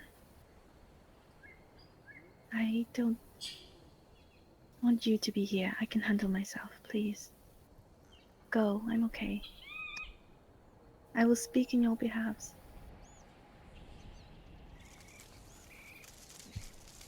I'm She's gonna trying. roll She willpower for myself. Hmm? wait, Joran. Wait, is Joran gonna? Is she doesn't know he's still under compulsion. She thought it's already done. So she just wants them to leave. What were you trying to do, Dark Horse? I'm policing myself. Oh, okay. Right. Okay, so what do Dark Horse and Jorn? Are you just standing Just call there? me Dork Horse. Dark Horse. Dark Horse. No, Dark Horse. Well, I would turn to leave with Joran. And I would say, you have a lovely home, sir. And a lovely collection of skeletons in your closet. I hope you keep them very safe. Have a good day. Doesn't respond. Though, as you do take your leave, from the very stone of the garden, a large 10-foot entity rises from it. Of course Um, it does. and blocks the passage, blocks you from re-entering the garden. Dark Horse, you'd recognize this immense humanoid form of rock as an earth elemental that blocks the path. Wait, Uh, so it's they keeping left. them from it's keeping Oh, them okay. from going back to the garden, not keeping them from leaving. Well, I'm not going to the garden then. Yeah, you're Wait, so leaving. who left? Who left? Dark Horse, Jorn. I don't know if Akin. Aachen stayed with Ed Helen. Yeah, Orestos remains with her as well. He just seems. I mean, this is all going a little bit over his head right now. Okay. Um, I make my way back to Aquilin, and I like what's it called? Bow before him, like on my knees. I'm sorry. I'm so sorry for bringing them. I shouldn't have. I should have known better. Rats with scales, rats with skin, they're all rats in the end. But that doesn't matter now. They have served their purpose and they will continue to do so, like the good little rats they are. Is he saying this? He's saying this aloud Yeah. to you, though In common or in Elvish. In Elvish. Elvish, He has okay. no reason to speak it. So Akin, you don't know what's being said anymore. Though you do interpret from his tone that he's very agitated. But taking a moment, looking upon you, he directs his attention to you, Ed Helen. He says, "Why have you not healed that burn upon your face?" I didn't get the chance to. It takes a few healers. And I didn't want to waste their time. They were busy with other folk. Does it displease you? It does, but I imagine the blight has depleted the healers of their energies. See that it is healed by the time you see me again. And after a moment, he closes his eyes more as if to gather himself. And exhales. She gets up Mm. and she says, they don't know of the way to speak to you. I understand now why you don't want anyone to come and see you. It's very difficult for people other than us to communicate. I don't mean to interrupt. Mm. Sorry. Can I have a moment with Joran? Yeah. Huh? Oh, yeah. Can I Yeah. have a moment with Joran? Once we are thoroughly outside, I will gently set Joran against a wall. I will look at him and I go, "Are you okay?" Perfectly fine. I mean, other than having my brain just about melted by that. He's Well, too my friend, powerful for me to be able to defeat or any by means of that. Ed Helen is currently left alone pretty much with him. no, I'm fine. no, she is not. Do you need a potion? Do you have something to heal yourself with? I could heal myself anytime I choose, but Well, very good. Excuse me while I go make a mistake. I As you do at turn- this moment, Jordan Okay. grasped him and says, "If you do, this will be the death of you and Ed Helen." And He turns, looks him square in the eye, and he says, "What do you think I'm going to do? you said a You mistake. think I'm going to hurl a lightning bolt at a god?" You said a mistake. What does that mean? It means I feel like I can talk to a man far beyond my league. All right. It means that he is intrigued in a sorcerer. All right. I will allow that. Just understand, the safety that you could put at risk by doing so. Alright. And I just My kind of friend. He puts his forehead against Jordan's. I'm so sorry for who I am. And I'm so sorry that I have to be who I am. I wish I was simple and I wish I was easy. I'm neither of these things. Well, I can't leave Ed Helen in there alone either. I agree with that. But we need to make sure she's safe. And that's all I'm gonna leave you on. And I'll pat him on the shoulder, take a deep breath, try to walk back inside. Oh, As you do, the two rock-like guardians block the passage. They both step in front of the tunnel entrance. Quite audibly, oh, of fucking course! Excuse me, I'm sorry to you, to Rockman. I will go over here now. Please don't kill me. Have a good day. Meanwhile, yeah, it's fine. That was a lovely exchange. Meanwhile, what were you doing, Erica? And Helen nods her head and she says, they are rats, my dear. I'm sorry for bringing them here. I thought they could speak to you. And that was a mistake.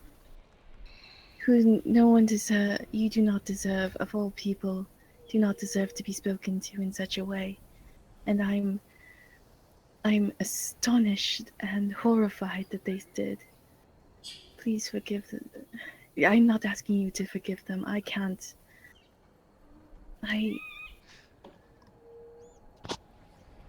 I'm just appalled, and I'm sorry for bringing them in the first place. The more you talk, the more he does seem to relax.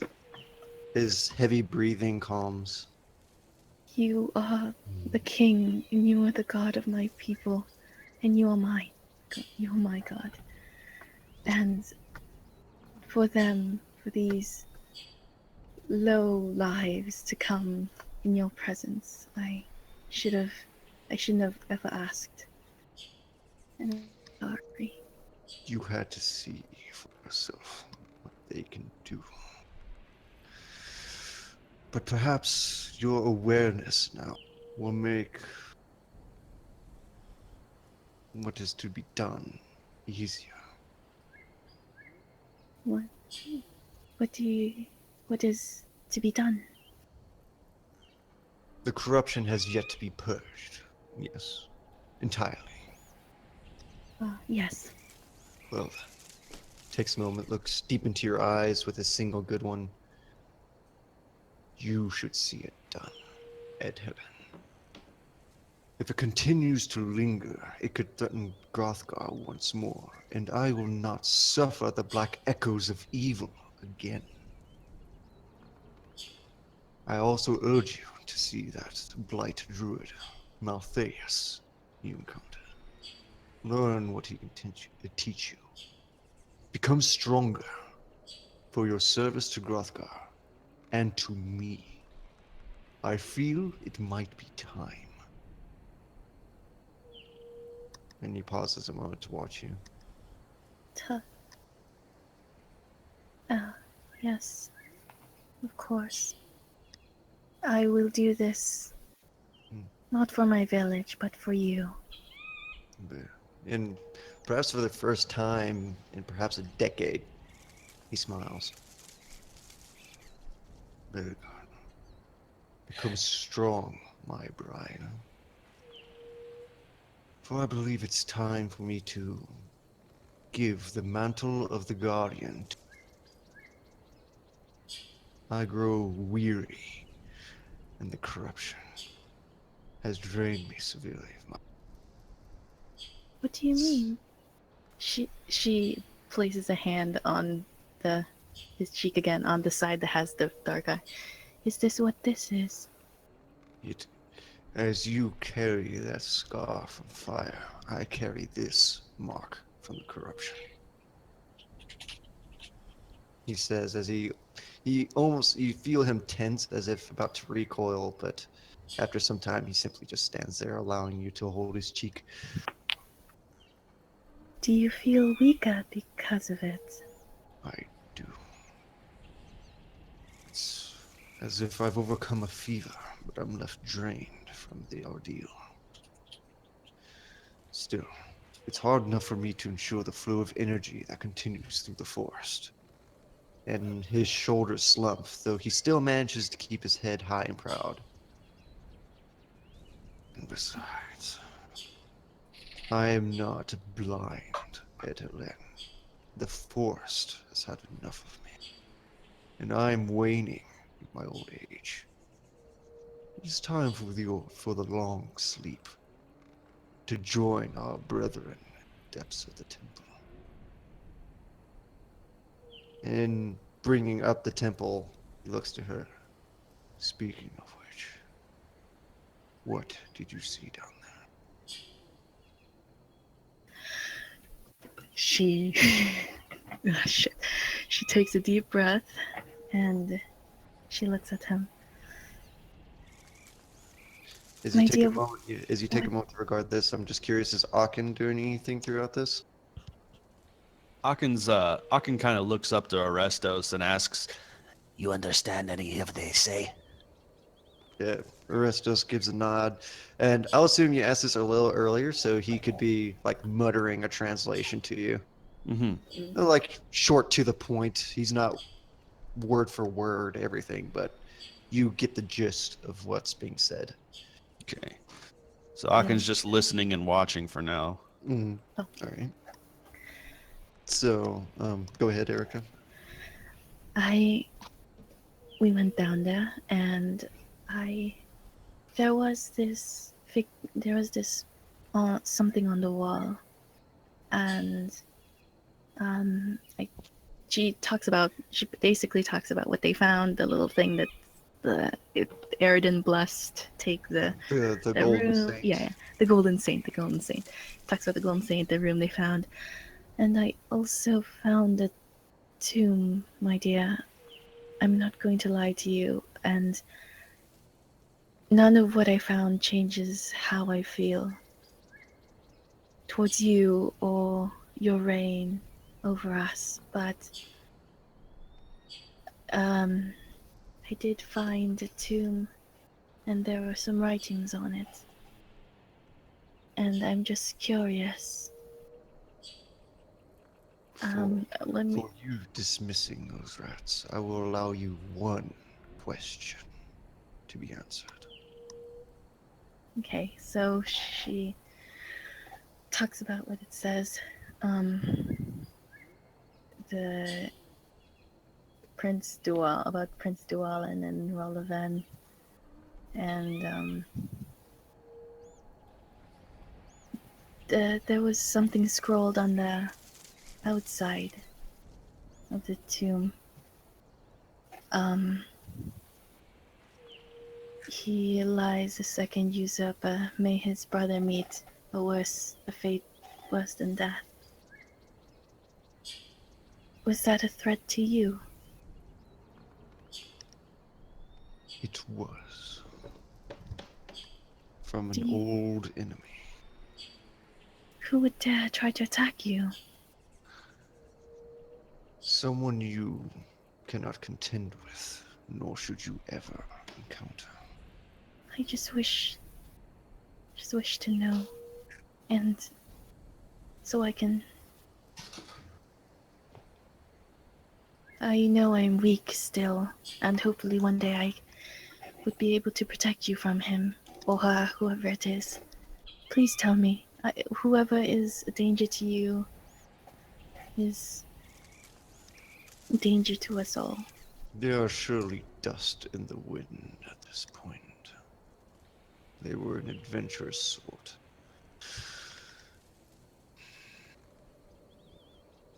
You need not worry. What I would have you concern yourself with is obtaining the power that you require. And prepare yourself to become Grothgar's new guardian. What? Me? Oh shit, son. Yes, you. Like I said, I am growing tired. I am exhausted. After so long maintaining the forest, dealing with villagers, and this corruption, I do not know how much longer I can linger before the forest is punished for my weakness. So, I would pass this mantle to you, but you must be stronger. You are much stronger than when you had left. You must be stronger still.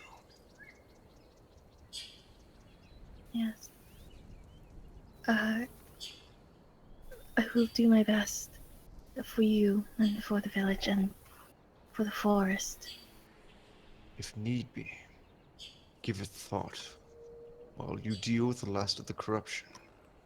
Think of what you could do for your people. Yes, of course, my love. And when it occurs, my essence will be sacrificed for the ritual. I will pass on into the long sleep, and you will carry on, empowered by my energies, and fused with Grothgar. The will of the forest will be yours. Must you really go? Of course. Though there is something that is required for such a ritual, especially in my weakened state. There is an artifact that I require. If you make your decision while beyond Grothgar, I would urge you to Morisi, the centermost city in Shela. Morrisim. Morrisim. Morrisim. Hmm. Sim. Okay. And then the within. Sorry, I'm writing down the notes. The centermost city in Zella. Mm-hmm. Which Aachen, you would be somewhat familiar with that name, Hmm. except that you know that city by a different name. The centermost city within Zella is Morris. Yes. And with that said, if it still stands, that is. If there is anyone I know that still lingers there, and he most certainly does, he's rather stubborn, it would be a Feyborn like myself. It would be Arin Allah. Vanilla.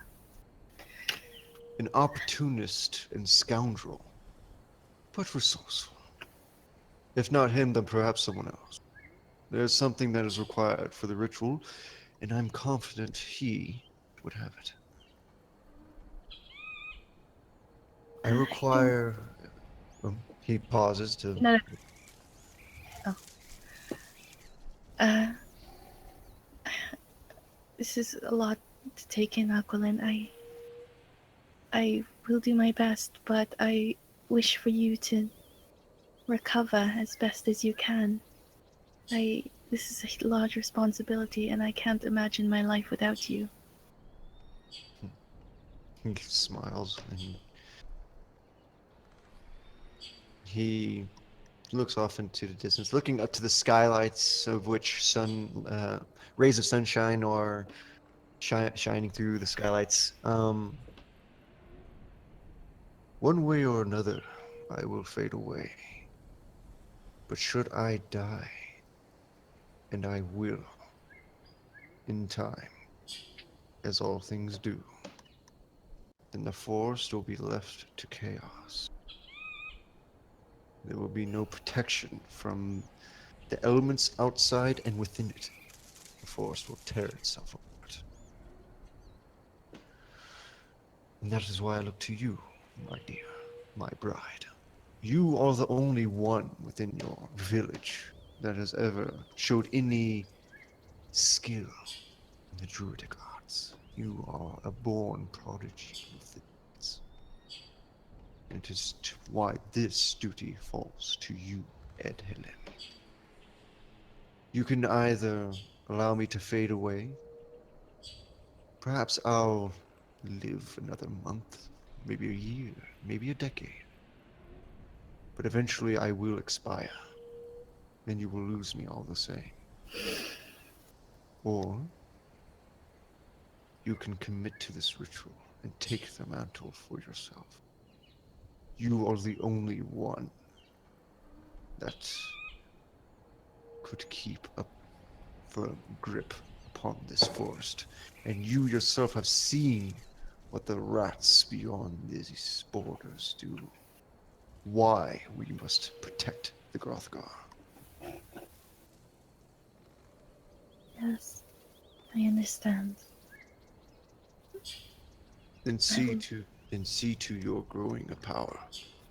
And when you can, go to Mordisim and seek the golden totem. Okay. Alright. Golden Totem, City of Alright. It is an artifact that will ensure the success of the ritual, even with my weakened energies. For it was present during my ascension, or it was taken from me. And with that, he looks over to the brush where he is very certain Aachen still remains. You are a true member of audience. You have been very quiet. He speaks in common now. Do you have anything to say, little one? At this point, Aachen actually might have had something to say, but not anymore. He's very, very upset by what he's heard. And he looks to Restos, who just lifts his hands and that, hey, I don't want anything. He nods his head. I had hoped for a more relaxing encounter, but I will have to take what I can get. See to your servants. Yes. Long distance. Oh, God. Everything. Give me a moment. I need to look something up. Oh no. And then he attacks. Yeah. I was totally being facetious. I should have said You something. kidding? And suddenly the Golubdur just freaking pummel Dark Horse into the ground. Oh no. No, no, not really. Not really. No. And It's then not- Dark Horse died.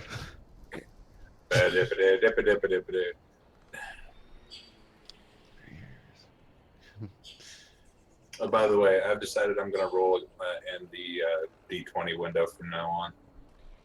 Yeah. That's cool. No, it's like that's crazy. 2 D20s. That's amazing. Yeah, Did you roll it in the the dungeon dice roller wizards.com from wizards.com or something? I'm using the Wizards.com dice roller, and honestly, it's just, when shit like that happens, I'm like, I can't just not say I rolled. No, it just took me by surprise. That's going to happen with me if, that's what natural 20s do. It's like, if it happens, it happens. And if it's Wizard of the Coast, Mhm. then it's sanctioned by them. I prefer you rolling with that than with the roll 20. I just don't want anyone to think I'm cheating a Yeah. system. No, you're not. That's just luck. I mean, sometimes you get 2 20s in a row. Good gravy. Yeah. Yeah, it does So- happen. I've seen it yeah. happen. Yeah, it's like, and I don't have a lot of experience to go on, so that's the first time it's happened for me. But I also have 3 months worth of freaking D&D experience. Well, as long as you guys are okay with it, I just don't No. want anyone to I've feel had- like Yeah, I've had someone roll dice in physical and do 3 20s in a row, Yeah, and so, I mean, the DM confiscated his dice and rolled it at home and then gave it back to him, and he's like, "Nope, this isn't loaded. Those were legit." yeah. I'm actually really excited to see what the party talks about when they reconvene. Oh yeah. Okay, so let's go back to the Yes. The, So afterwards, he He finally wraps his. He hasn't stepped down from his dais, and so his arms just wrap around you, caressing your head to his belly, and gives you a stroke of hair. Be strong, but also stronger, my bride. See to your duties, and then come back to me. She thinks of Joran being hurt, and she thinks of the villagers she had always had to protect, and she thinks about the task that was given to her, and she starts crying. And she looks up at him with his tears, and she says, "I promise. This is And then he also looks to you, and you know not to speak of this, of the past, to anyone. This is for your knowledge only." I And won't. give you a serious look. But, my love, I do want to know the person that carved that on your brother's tomb. If he was a threat to you, and when I do get power, I do want my revenge for them saying such a thing to you. Tell me who he is. I won't go after him right away, but when I do come to my strength. Roll persuasion with advantage. And Helen knows what's up. She knows how to handle herself around him. You guys didn't trust her. Yeah. Let's see. The first one was a 10, but the second one was a 25. Oh. You see him tense as he seems to recall the moment. I know precisely who it was. It is the former owner of that totem, or at least I hope she no longer exists.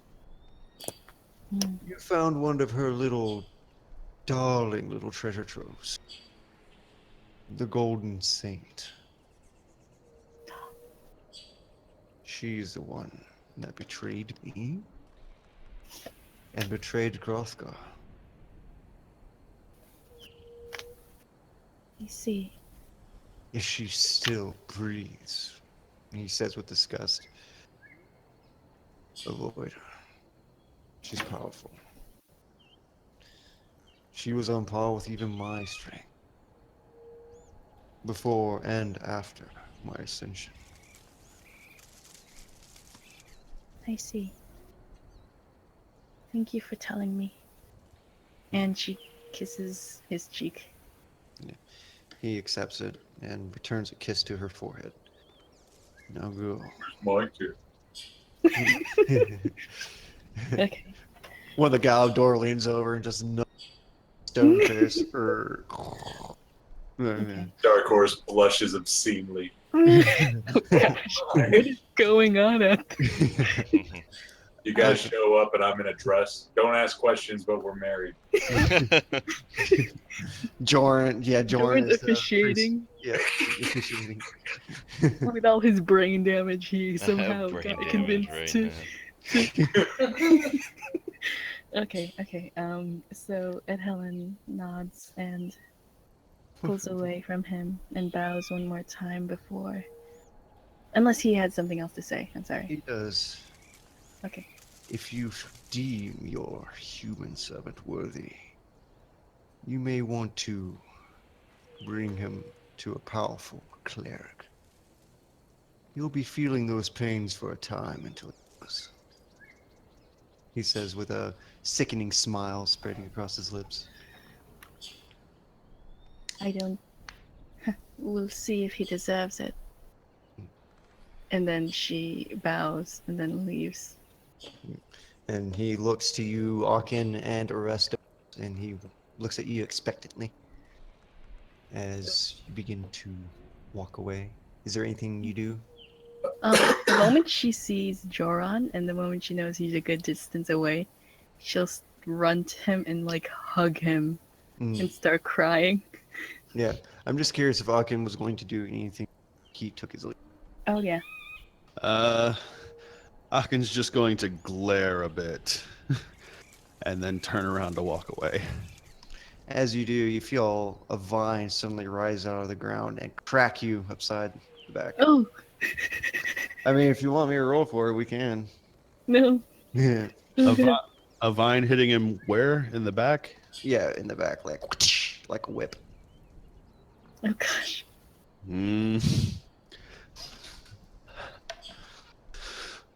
I think Aachen's going to just clench his fists and keep walking. Mm. Good little servant. Mm. The large earth elemental that was blocking the way steps aside to allow Ed Helen, Aachen, and Arestos out of the passage. And Ed Helen runs to you, Jorn, and embraces you. The door reforms into the rock face and is sealed once more. And the two rock men are still active and watching. So, I'm glad you're safe, Ed Helen.